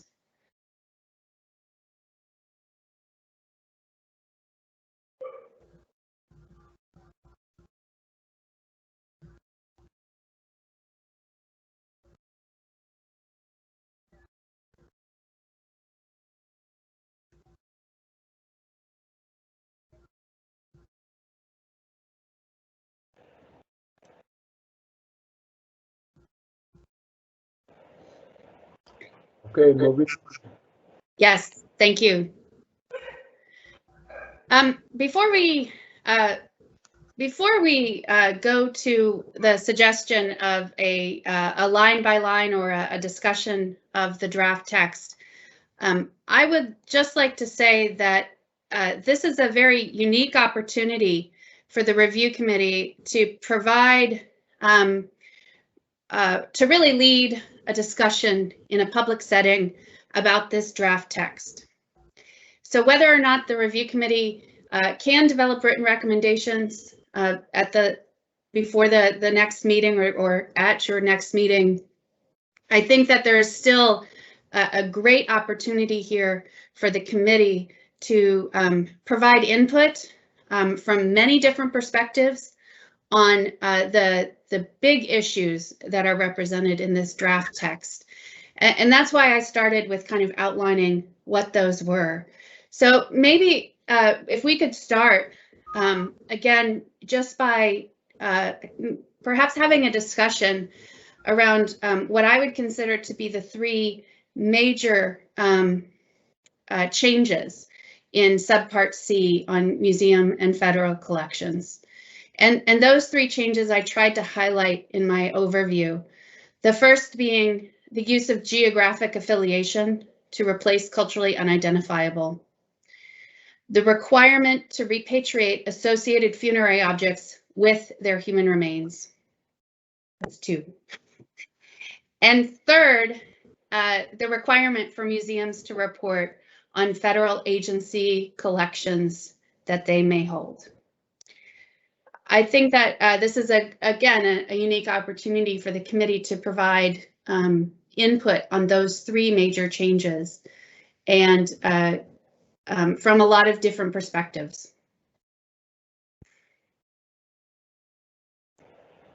Melanie, this is Armin. So again, can you cite the three major things again? One more time. Certainly. The use of geographic affiliation to replace culturally unidentifiable. A requirement to repatriate associated funerary objects with human remains, whether they are culturally affiliated or geographically affiliated. Again, that is a voluntary action in the current regulations. And then lastly, a requirement for museums to report on federal agency holdings or collections that are in their custody. What's often discussed as a non-federal repository. Okay, thank you, Melanie. So committee, let's start with the first one, the geographic. Any comments on that first one? Mr. Chair, before we do that, this is Frank. I just want to comment that I really appreciate Melanie sharing with us her perspective on what the major changes are in this. I have to say, though, in reading through the draft that we're looking at, there are a lot of other changes that are here. Some of them may just be the substitution of a word or a new word. And I think that's part of the problem that with this process that we are being confronted with or told we're part of. And that is that these regulations, I think, are a compilation of changes that probably began to be identified before Melanie was even the National NAGPRA program manager. I mean, it was a sort of it's a compilation And so there were changes that people thought that were just wording changes. There are clearly some conceptual changes, and those are at least 3 of those are the ones that Melanie has pointed out to us from this particular subpart. And it's very difficult, I'm finding it very difficult, to even understand in reviewing the draft what's been changed and what hasn't been changed. And then beyond that, what's the significance of the change? Why? Why are we making the changes? And so going through section by section, if not line by line, I think at some point we should do that. And I think we should have been doing it, of course, but we're not, that's not where we are right now. So the committee can decide to focus on these 3 things. I think there are some other things as well that we may want to go back to, or at least, at some point go through the whole thing as Tim already suggested, and I suggested was a good idea. Anyway, that's just a general comment on my part about why the process is not what I would have liked to have seen. And I'll leave it at that.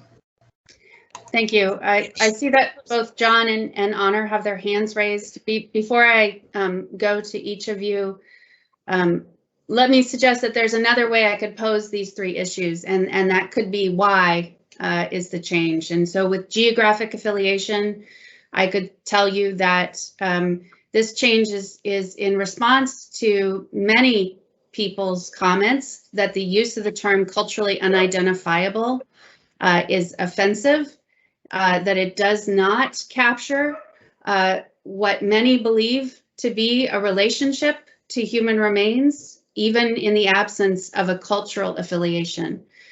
So that's the shift. The term geographic affiliation comes from the statute itself.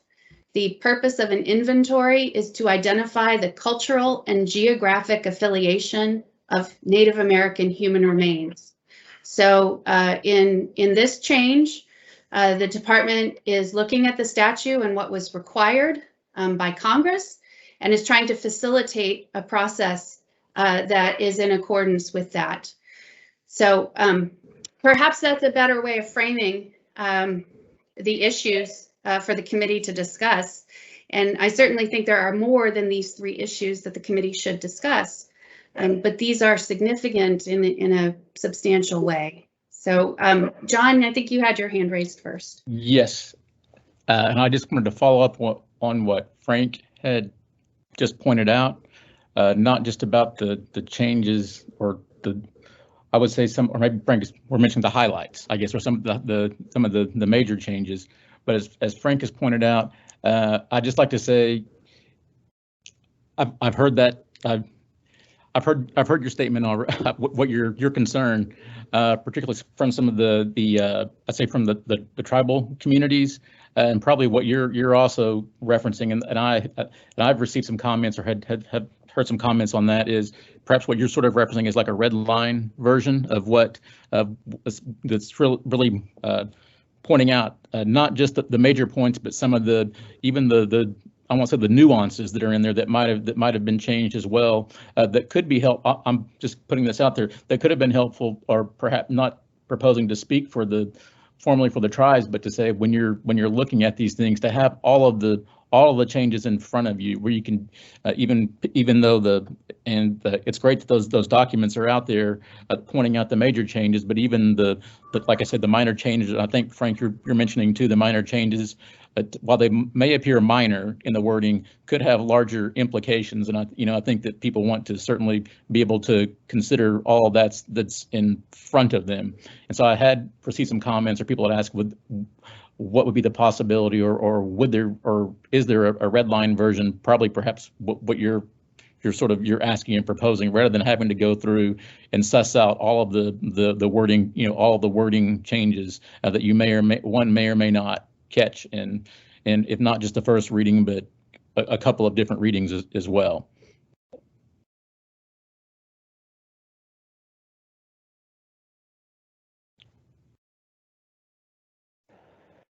Honor?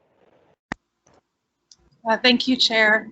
I'm in agreement with John about the production of a red line document. I think it would be easier for the committee and for the public and for the tribes to be able to look through what changes have been made. You know, in my own review, I see significant differences between the current regs and the draft regs. And I think it would be enormously helpful just throughout this process to do that. And also thank you everyone for making those comments about going through things line by line. I think that's vitally important.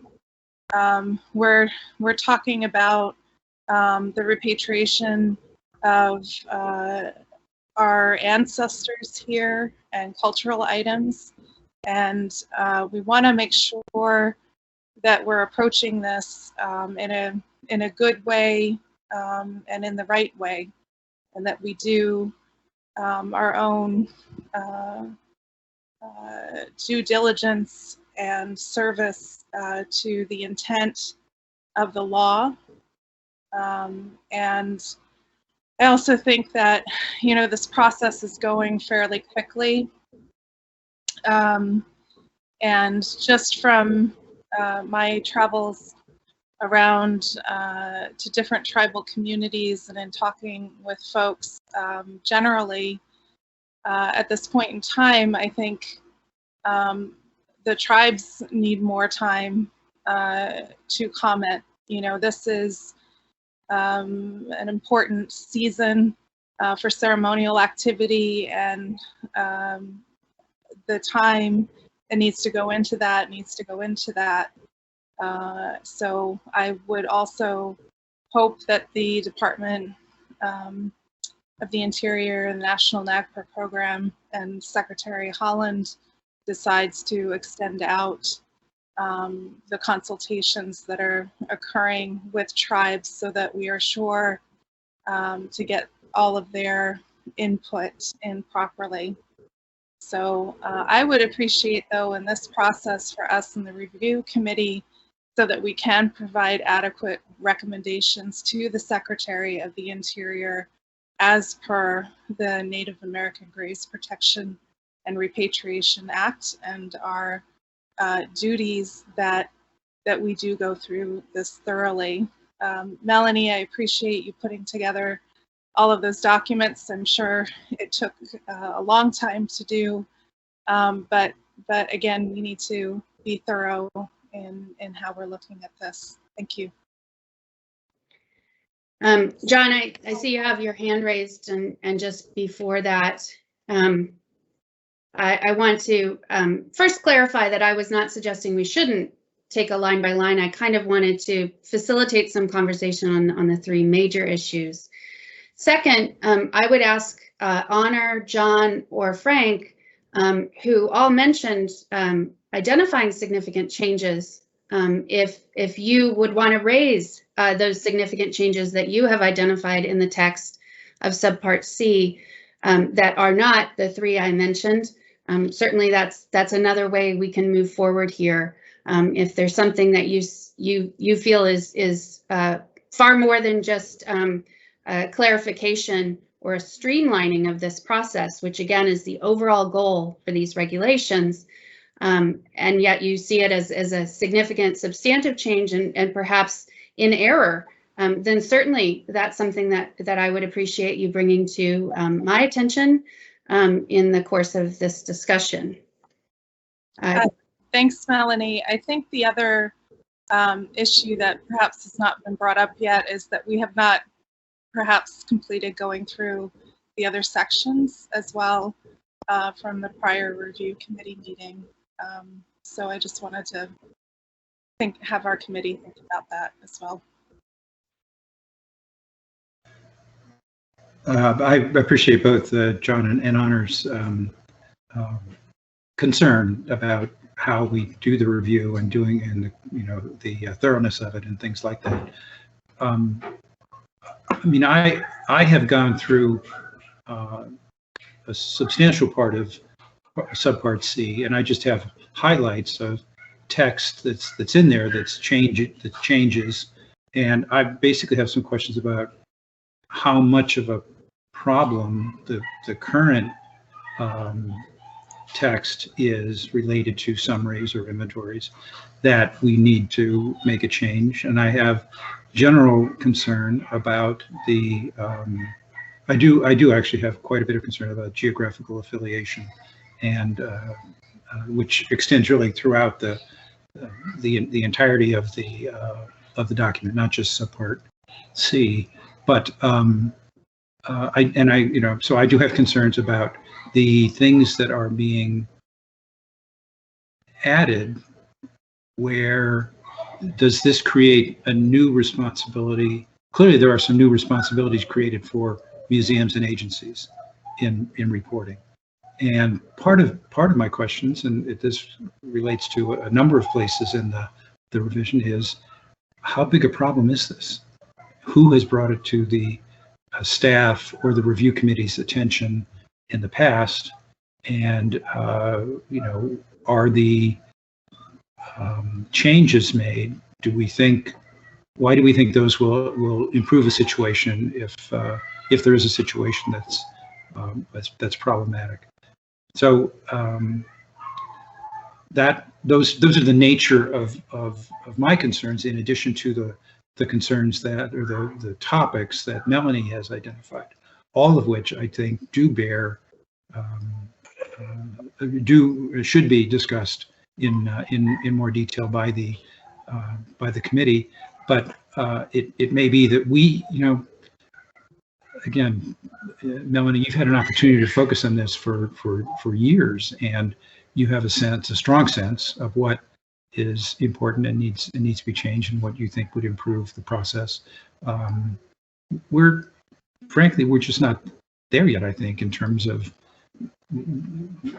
if those are the main problems, if there aren't more main problems, and whether what's being proposed is a good cure, is a cure that addresses the variety of concerns that the tribes have, that museums have, that agencies have, all of the main people, main organizations or people responsible for this. So let me just clarify, geographic affiliation is only used in Subpart C.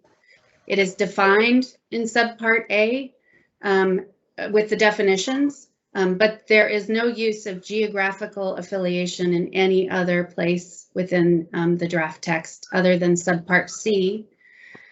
And in terms of providing the committee with input on who made recommendations for specific changes, and again, to your point, Frank, about the time, the length of time in which the department has heard comments on the regulations and the issues with the regulations, I would say predates the issuance of the first proposed regulations in 1993.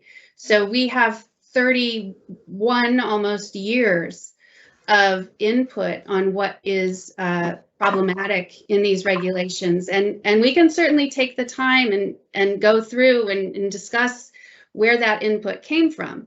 And we can certainly work to compile the comments that have been received over what is now 71 meetings of the review committee, from presentations, as well as public comment, as well as discussion by the committee. I was in no way suggesting that there shouldn't be a thorough and detailed review of the draft text by members of the committee. I am merely trying to facilitate a public meeting that's limited to 3 hours.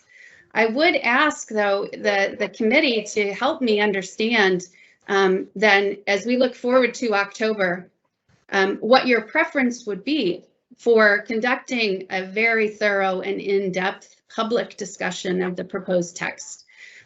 We can do as I've done before. I could put both the draft text and the existing regulations up on my screen, and we can try to talk through it. line by line. I'm not sure that that's a good use of your time. I'm not sure it's a good platform to engage the public in a discussion of these issues.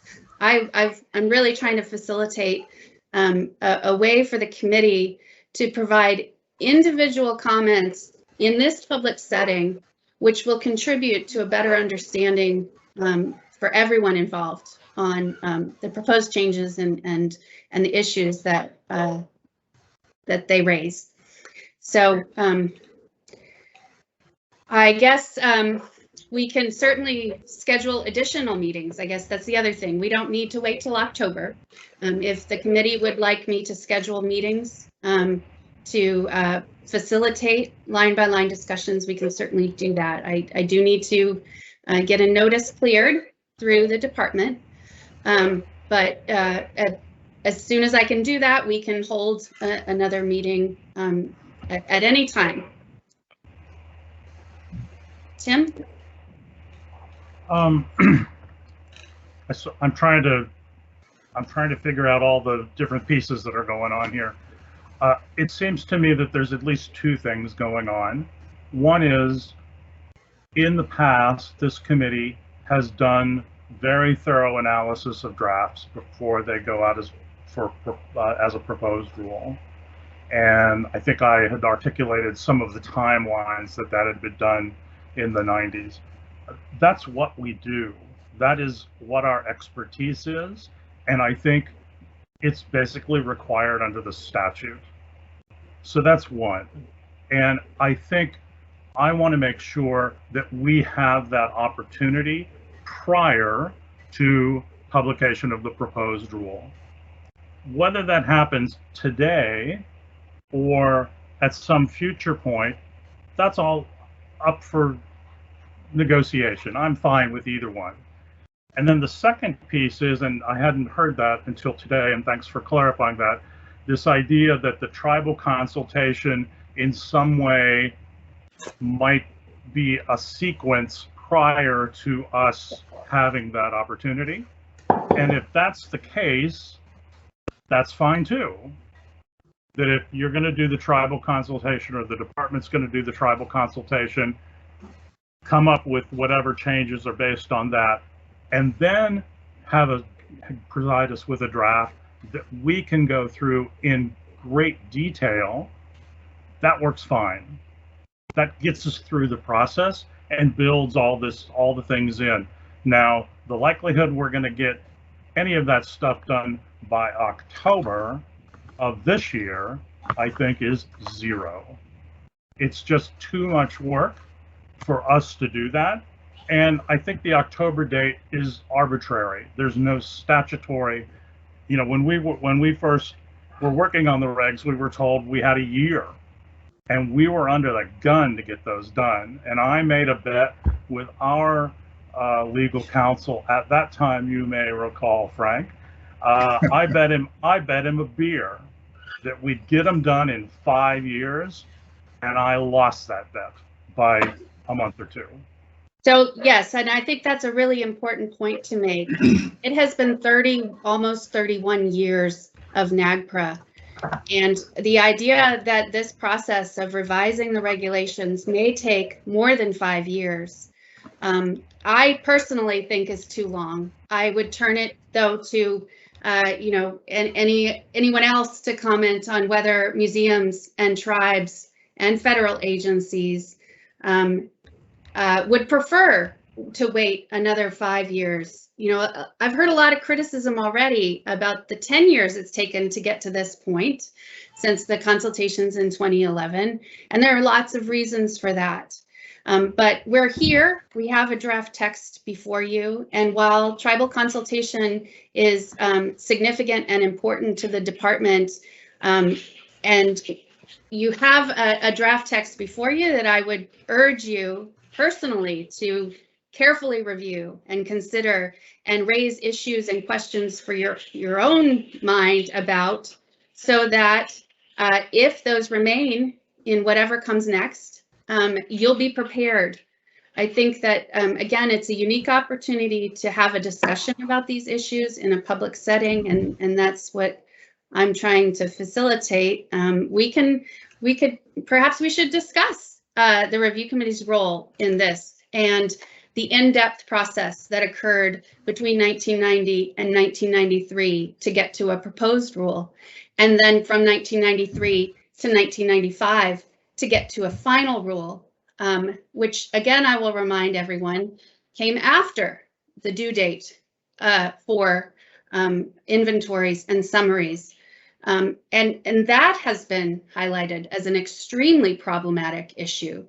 The number of times I'm told by museums that they didn't know what to do in 1995,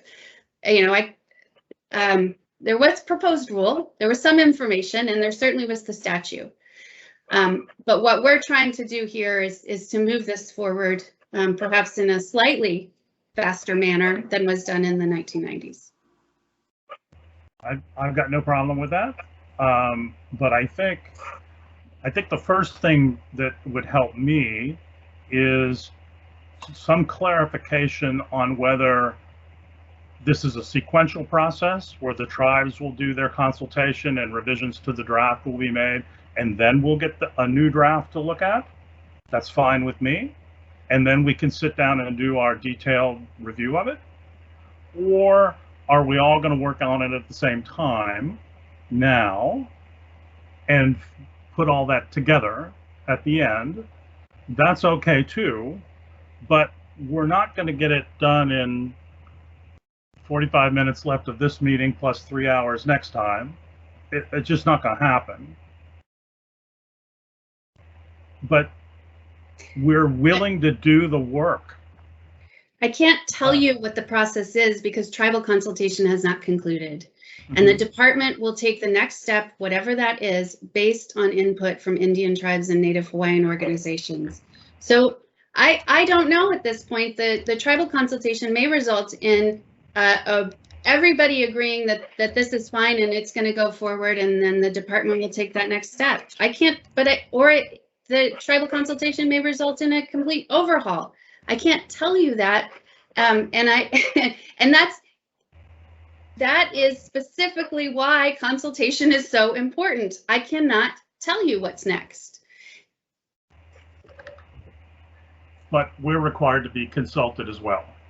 It's the same consultation definition. I'm sorry, but Tim, it's not the same consultation requirement. There is a government-to-government relationship between Indian tribes and Native Hawaiian organizations to consult on these regulations. That is different than the statutory requirement for the secretary to consult with this review committee who advised her. Melanie, I want to thank you. I want to be very clear that Indian tribes do not advise the secretary.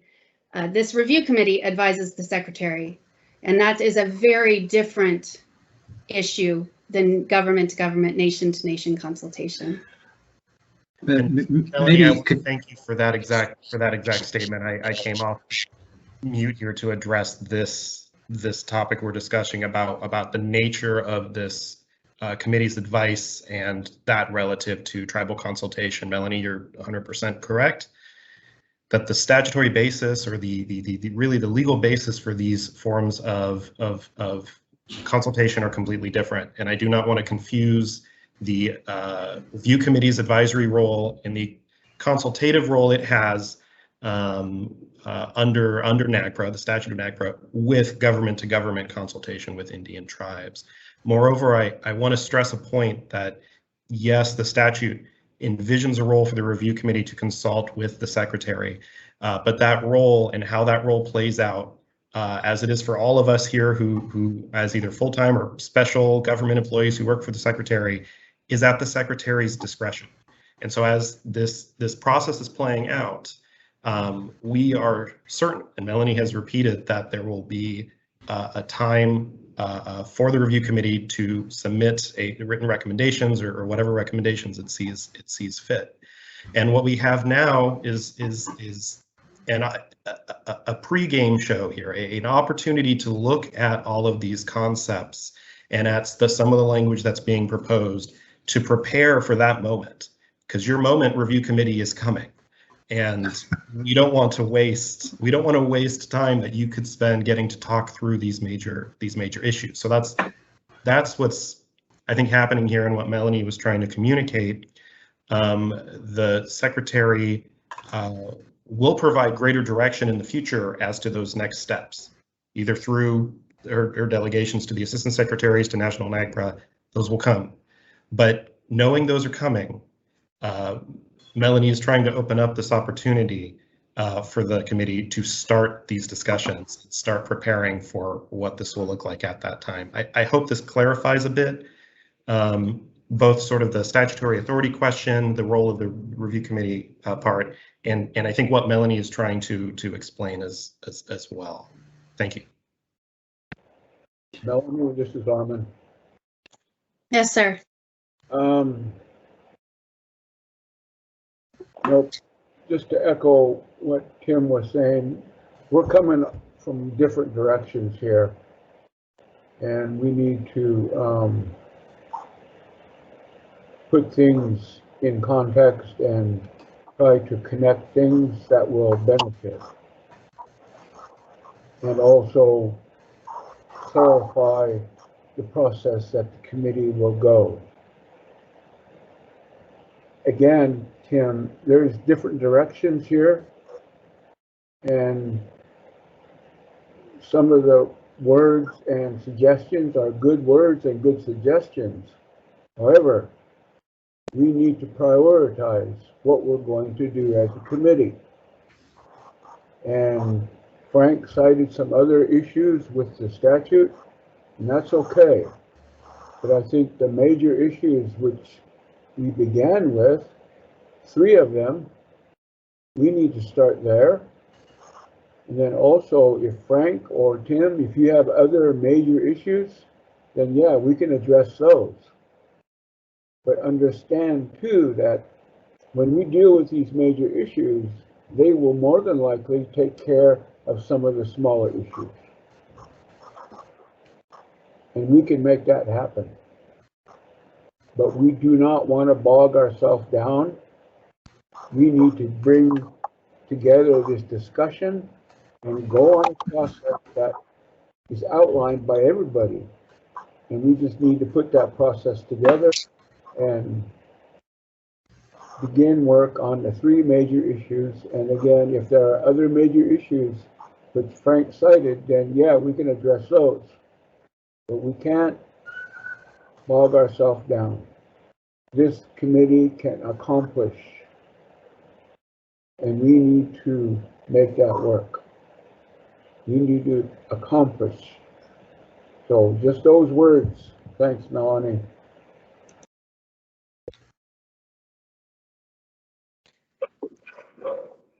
Frank, you had your hand raised. Thank you. Thank you. And thanks to Armand. He actually covered several of the things I was going to suggest as well. But I think if we agree that there's a wide range of topics that we should be discussing, we could begin with the 3 that Melanie has identified that she sees as most pressing, and then maybe figure out a way for a more detailed discussion, which the 4, I think 4 now of the others of us have suggested would be important as well.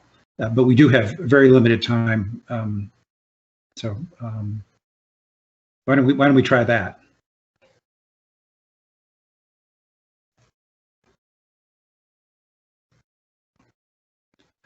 Okay, Melanie, I think you may have the floor. You want to talk about your first major issue of geographic affiliation, and do you want to say anything more about it? Or? Again, it is a change in the terminology that's used, the process by which repatriation can occur under the draft text for geographical affiliation is the same as it is in the current regulations based on Aboriginal land.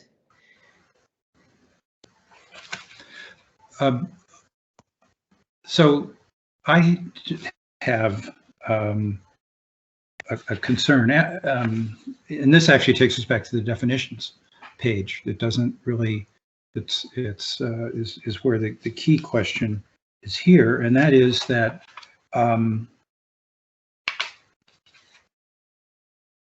geographical affiliation, the geographical location must be tribal lands, which I think tribal lands, this is on pages 5 and 6 of the draft proposed regs.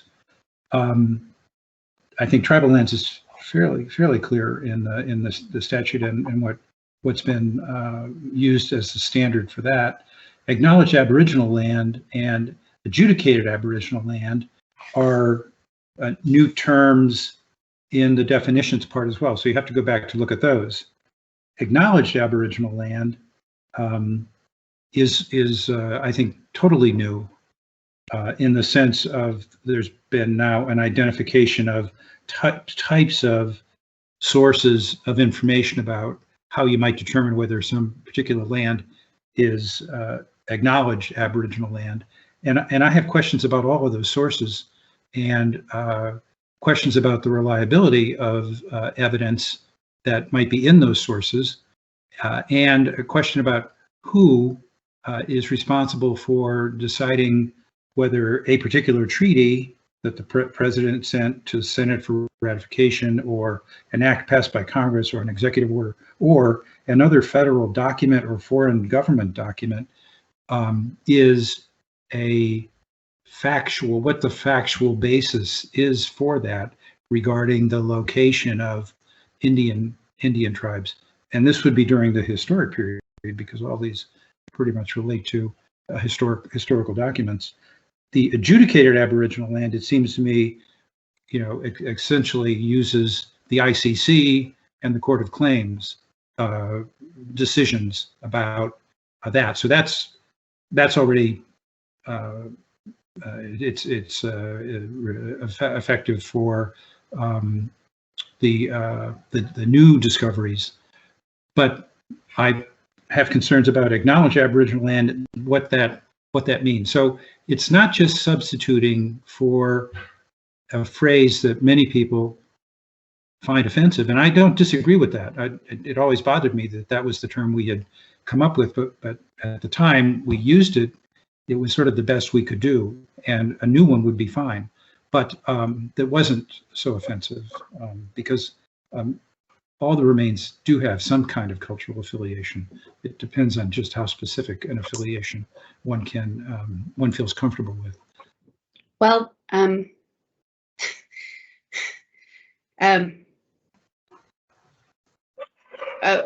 comfort is not the standard that's applied to cultural affiliation. Let me just clarify with that last statement that cultural affiliation is very specific. And if all human remains had a cultural affiliation, then we wouldn't need this other category of geographic affiliation. No, I'm sorry. I didn't mean to gloss over that. What I meant was that there's concern on all of our parts about these kind of remains that we're talking about, and we all want them to be treated with respect. And people differ on what that means. Yes. That's all I meant. They're not. Yes, culturally affiliated is a specific term. Okay. We can just agree on that. And I didn't mean to speak that. I misspoke. Getting back to your question, then, I have put on the screen the kind of side by side for Aboriginal land in the current regulations is on the right, and in the draft text is on the left. And you are correct, Frank, that there is additional information here under acknowledged Aboriginal land. However, I will stress that this, the expansion of the list here beyond just treaties, acts of Congress, or executive orders, which is what's in the current text, that expansion is based on what is in the preamble to the 43 CFR 10.11 rule, which talks about colonial treaties being a source. And so this list is to facilitate a better understanding for museums on what Aboriginal land, what sources may be used for Aboriginal land. under NAGPRA. And the terminology here between acknowledged and adjudicated is, again, to clarify the distinction between those sources. Again, this is how it exists in the current regulatory text, that under 10.11, there are sources for Aboriginal land that differ from the source of Aboriginal land under Subpart B on federal and tribal land. So by providing two different definitions here for Aboriginal land, it's to clarify that distinction in the regulatory process. So again, perhaps it is an oversimplification to say that there is not a different process in identifying Aboriginal land.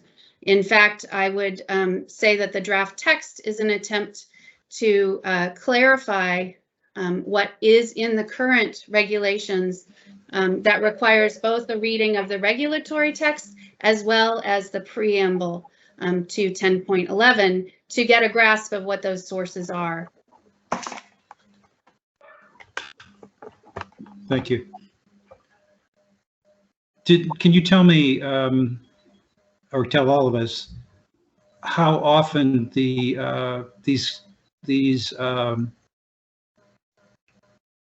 current use of Aboriginal land has been put into effect? I mean, is it a common occurrence? Is it not very frequent? What's the history on that? I don't have the numbers in front of me right now, but anything that has been listed in a notice under 43 CFR 10.11 would be based on an Aboriginal land determination. Certainly, it is frequently used in the disposition of culturally unidentifiable. That is, other than coming to the review committee, that's how it's done. I would need to look at how the numbers compare, but certainly we are continuing to see an increase in dispositions under 10.11 based on Aboriginal land. Now, I will add that a lot of times in a consultation that starts off as a 10.11 consultation ends up with cultural affiliation. So not always do those culturally unidentifiable human remains stay culturally unidentifiable. They quite often are culturally affiliated by additional consultation. But if disposition occurs under 10.11, it is by Aboriginal land. Well, I guess my sort of just final comment, I need to think about that. But if we had some sense of how common it's used and the extent to which it's affirmed, that would, I think, would be helpful information about making this kind of a change. I think your point about trying to find a better term for culturally unidentifiable, we should definitely do that. But whether or not that needs to then extend to a new category of information or a new category of affiliation that leads to some other action, that's where that's where my concern is. Yeah, and Shelby and Honor, I see you both have your hands raised, and let me just Frank asked a question about who decides on these sources, and then just now, Frank, you asked a follow-up question about the affirmation of those sources, and I want to be clear that a decision about Aboriginal land is a decision made by a museum or federal agency in consultation with tribes. There is no way for me to know how a museum or federal agency has made that decision, what process they might have gone through to affirm the source or the content of that information. That is between the tribes that are consulting and the museum that is making the ultimate decision. So I just want to be clear that there's no process of verification or affirmation on sources of Aboriginal land. I'll lastly just put in a little plug that last month I did a presentation to the NAGPRA Community of Practice, which was recorded and is available on their website, about the sources of Aboriginal land. So if anybody is interested in learning more about these sources, I went through in detail what's in the preamble to 1011 and what sources are available in that presentation. I can't remember Shelby or Honor who was first. Shelby, you can go ahead. I have a bit of an involved question. Thank you, Honor. Thank you, Melanie. Yeah, I do think there does need to be something in the regulations to address those individual ancestral remains that come into collections. Oftentimes these are old legacy collections that have been collected over the years that have absolutely no provenance whatsoever. Even through consultation, we have found that, as Melanie pointed out, we have been able to culturally affiliate some of the human remains, but there are others that just, we have absolutely no information whatsoever. And I think there needs to be probably something in these regulations to address those individuals, similar to how they're treated today. And I don't know what kind of term we could use for those, but those ancestors, but I think it's important that those also, those individuals also be included in these regulations in some form. I'm not quite sure how that would be, and we could discuss that. But, yeah, thank you, Shelby, for that. Of course, today remains with no geographic information must be brought to the review committee through a disposition request. And you will find in the draft text that there is a provision for the transfer or reinterment of human remains and associated funerary objects that do not have either a cultural affiliation or a geographic affiliation. And that is under the 10.10 letter K. I'm sorry, I have a different version, so I can't tell you what page that is, but it is the last section of the inventory portion of the draft text, which deals with a voluntary transfer or reinterment at the museum or federal agency's discretion. Honor? Thanks, Melanie. I noticed in the definitions that in the current regs, the word may has been used in both definitions. And it seems like in the new definitions, it's solidifying the listing of items there as the only sources. And in a prior review committee meeting, I remember someone saying, who was offering comment, that you know, there are many other sources, and I think you just said through tribal consultations this becomes more evident. But I just take a hard look at that language in particular to make sure that the new proposed regs are not maybe unintentionally, but excluding other opportunities for input, such as oral tradition and histories and stories. So could you talk a little bit about why that may have been changed, Melanie? Well, actually, it's not changed. So the may there in the current regulations does not allow for the use of oral tradition, say, or folklore in terms of determining Aboriginal land. Those are lines of evidence that are used in cultural affiliation. And if there's information about oral traditions or folklore or other sources of information that identify a relationship between a present day tribe and past people, those go to a cultural affiliation decision, and that decision should be revised accordingly if that information is provided.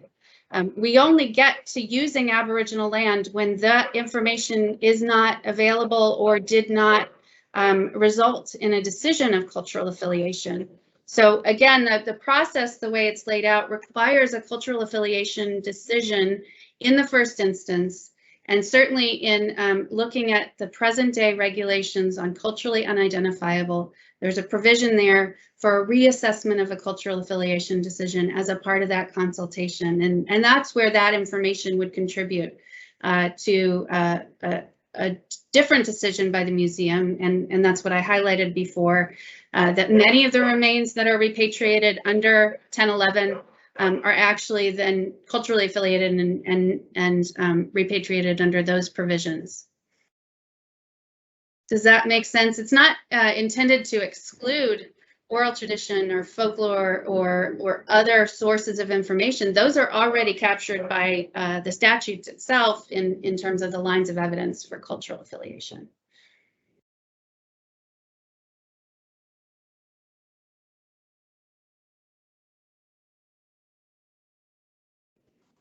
Tim? I'd like to circle back on the treaty piece of acknowledged Aboriginal land, and I think last meeting, I think this is actually very good, but I do have some questions about some of the nuance of it. So acknowledged Aboriginal land means lands whose occupation by the Indian tribe has been recognized in any of the following sources: a treaty sent by the President to the United States Senate for ratification. And sort of from a treaty geek perspective, treaties go through a number of steps. They're generally negotiated by a commissioner and signed by tribal representatives. That treaty is then provided to the head of either the Department of War or the Department of State, or excuse me, Interior. Then that would be sent off to the White House to the president, and then the president would provide it to the Senate. They could ratify it or not ratify it, and then it's sent back to the president for signature. So it's a long sequence of events, and I think I understand cutting the sequence at or targeting the sequence at the provision from the White House to the Senate of some treaties identifies some 18 or so in particular that have been really problematic in this effort. I guess my question is, would a treaty that is signed by the commissioner and by tribal representatives, so earlier in the process, would that potentially fall under the category of other federal document or foreign government document providing clear and convincing information? I can't wait to answer this question. Stephen, you don't get to. The answer is yes. Okay. And, you know, we could at some other time challenge each other to a treaty geek status, but certainly there are other federal documents. In particular, I would look to things like the Indian Peace Commissions from 1868 that provide significant information about who was where at the time of the negotiations of those treaties, and provide a wealth of information as an official federal document on Aboriginal land. And again, I just wanted to make sure. Thanks. Yeah. That's what I would have said, Melanie. A kind of a follow-up on that. Other than the 18 that I'm thinking of, and you probably know what are there others that were sent by the White House to the Senate and not ratified? There may be. Certainly the 18 treaties in California stand out, but there are certainly other unratified treaties. There's actually a very good resource for that.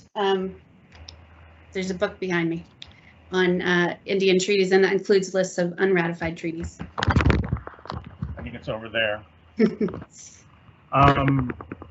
Okay. Kind of focusing on that issue, and let's think about the 18 treaties for a minute.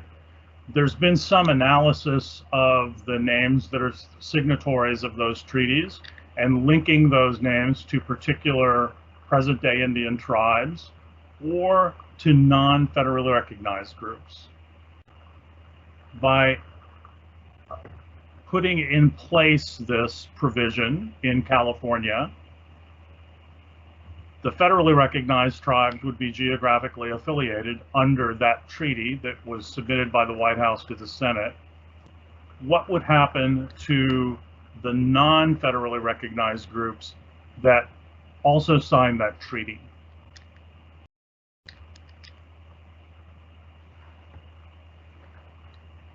Where's Stephen when you need him?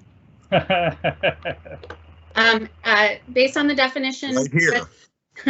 that's here, we are only talking about federally recognized Indian tribes as being geographically affiliated. There would be no geographic affiliation to a non-federally recognized Indian group. Right. So- The definition leads off with occupation by an Indian tribe. An Indian tribe is defined as a federally recognized Indian tribe. So it is irrelevant, largely. Now, if there is under later portions of this, of Subpart C, if a museum or federal agency wishes to repatriate to a non-federally recognized group, that may be a piece of evidence that the museum or federal agency presents to the review committee as to why they chose that non-federally recognized group. But it is still, it would not be acknowledged Aboriginal land under this definition, because they are not a tribe, an Indian tribe, under the definition of that. I guess I missed the piece where they would come to the review committee. Where is that? No, Stephen, that's the provision that I mentioned in response to Shelby. There is a Under K. K. It does not require a review committee. Okay. It's a voluntary choice by a museum or federal agency. So in that case, the museum would make, or the federal agency would make the decision that the disposition would be to a non-federally recognized group. They wouldn't. Oh, sorry. They would first need to find that there was no geographic affiliation. Right. So if there is geographic information, they would be precluded from going to the non-federally recognized group. Is that what I'm hearing? That is correct. Mm-hmm. Okay.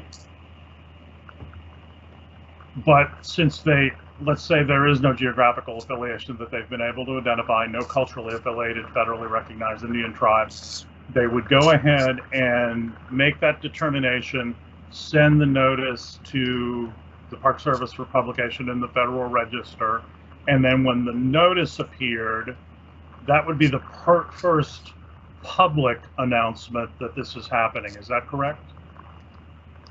Obviously, Yes. They need to consult to get to that point, but it'd be the first announcement. Mm-hmm. That is correct. Okay. I just wanted well, let me backtrack a little bit. There would be a decision made in updating the inventory that there was no geographic affiliation, which would be a piece of information. And how would the public know that? Those updated inventories would be sent to the National NAGPRA program and reflected in our database. So a federally recognized tribe that might have some concern about this would need to be monitoring both the Federal Register and updates to the inventory. Well, the updates to the inventory would come first. They would be due in 2 years. And that information would be reflected in our new database system. You could select and show everything that is that has no geographic affiliation. Okay. I just was trying to, I'm not challenging it in any way. I just want to understand it.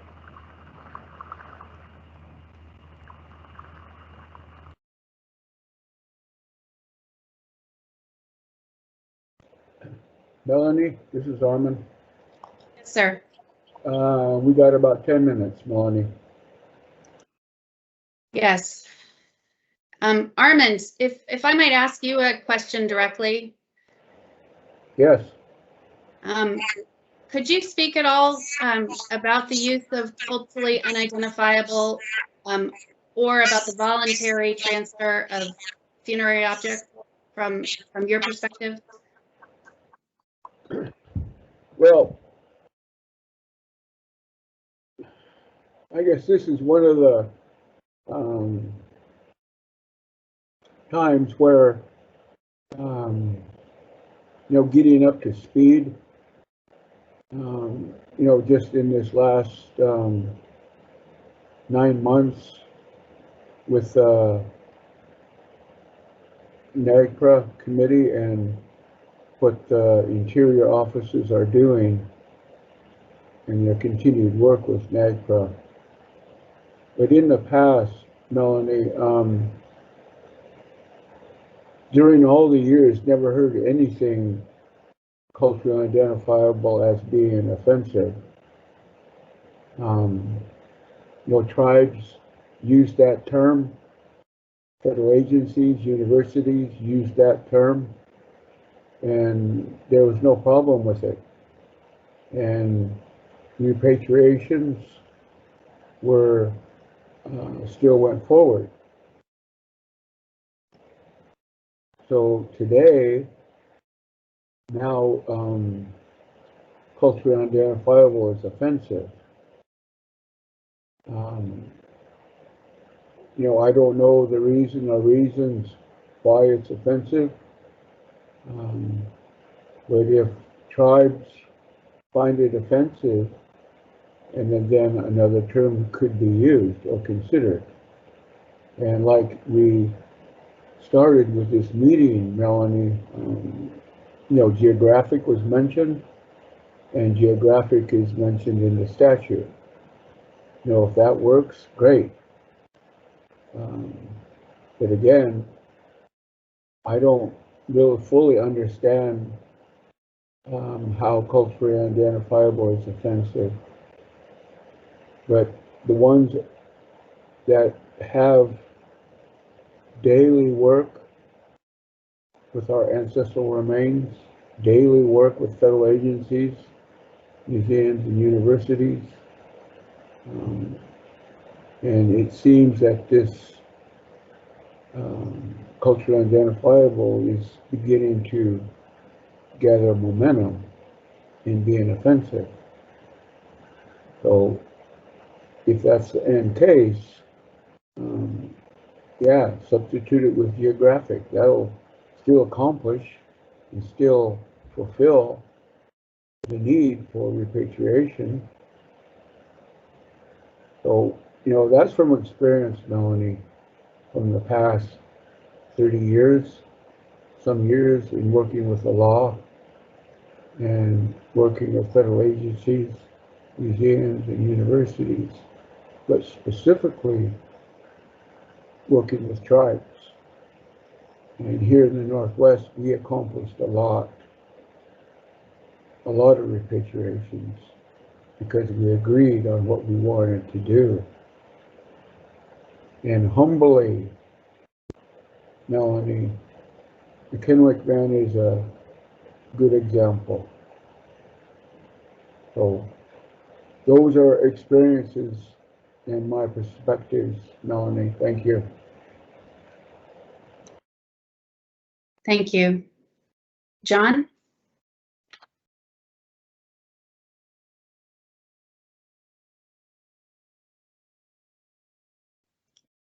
You're on mute. Oh, sorry. Can you hear me now? Okay. To the comment about the about CUIs, and I think Melanie, you referenced it early in our conversation about there had been like some take on how it is potentially insensitive or offensive. I guess my comment now is I'm not, again, I say it not to speak for any one tribe at all, or I wouldn't suppose or propose to do that, but I think some of the offense is probably that the term I won't say in general, but it has maybe one take on it. It has been its use to hold up the progress. of repatriation and getting the inventories out there, or holding up the consultation process and holding up the ultimate repatriation process.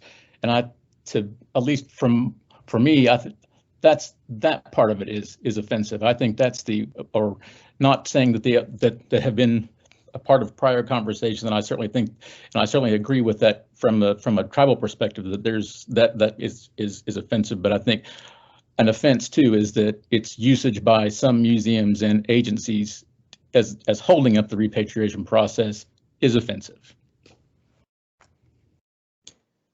Thank you, John. And that goes a little bit to again, a change that I've outlined here and that you've all brought up, and that would be a requirement on museums and federal agencies to update inventories for any human remains that are not listed in a notice, and to update them with cultural affiliation and geographical affiliation, and then publish notices within 6 months of that update. So again, it is to move that process forward based on a geographical affiliation determination. Just a point, I guess, to get to what Frank has asked for, and maybe a little bit more background. I can tell you, as I'm sure I have probably told you before, that I estimate somewhere between 90 to 95% of the Native American human remains that are culturally unidentifiable and not in notices come from a known geographic location. So the current, I think it's about 116,000 Native American human remains that have not gone through the NAGPRA process to a notice. About 90 to 95% of those come from a known geographic location and are potentially then geographically affiliated under these proposed rules. Melanie, this is Frank. In some cases, it doesn't have to do with geography, but it has to do with chronology. That human remains in particular, but funerary objects as well, they're ancient. I mean, you know, and there's no clear connection. Do we know of that 160,000, the extent to which that's the factor and not geographical location or something of that sort? Well, certainly that is a reason that museums and federal agencies have provided for not being able to determine cultural affiliation, is that time issue. However, under the current culturally unidentifiable regulations, geography alone is the determination with transfer. The time issue is only applicable to cultural affiliation under NAGPRA and that decision-making process. Once something is not culturally affiliated, decision by a museum is based on geography and Aboriginal land. So I can't tell you why the 116,000 are not culturally affiliated, or which portion of them are not culturally affiliated because of a time question. But I can tell you that nearly all of them, or at least 90% of them, do have a geographic location and a geographic origin. And what is that geographic location? I mean, we've heard, and just in this recent set of meetings in the summer, many of them were sets of human remains that were, you know, at the geographical location of state, or in some instance, I think in one of the instances, the Southwest or something like that. I mean, those are vague and may simply relate to the location of the museum, as opposed to the location from which the remains came. And how frequent is that? And is that of concern to tribes and Native Hawaiian organizations as well? I'm trying to get at what's the evidence that we're using to make decisions, or are we just going through a set of steps? and and we're putting terms on these things that don't really apply.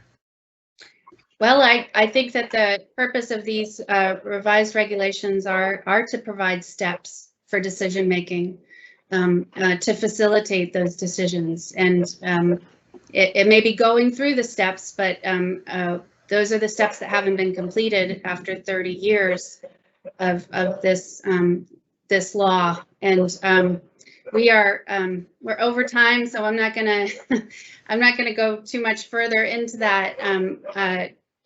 Just to say that the intention of this revision is to both provide a step-by-step process for decision making. Yeah, and I appreciate that the steps are consistent set of steps are important. I guess what I was trying to get at is the substance behind a particular set of decisions in going through the steps. We should try to figure out a way that there's some substantive basis for this kind of decision making, as well as a consistent process.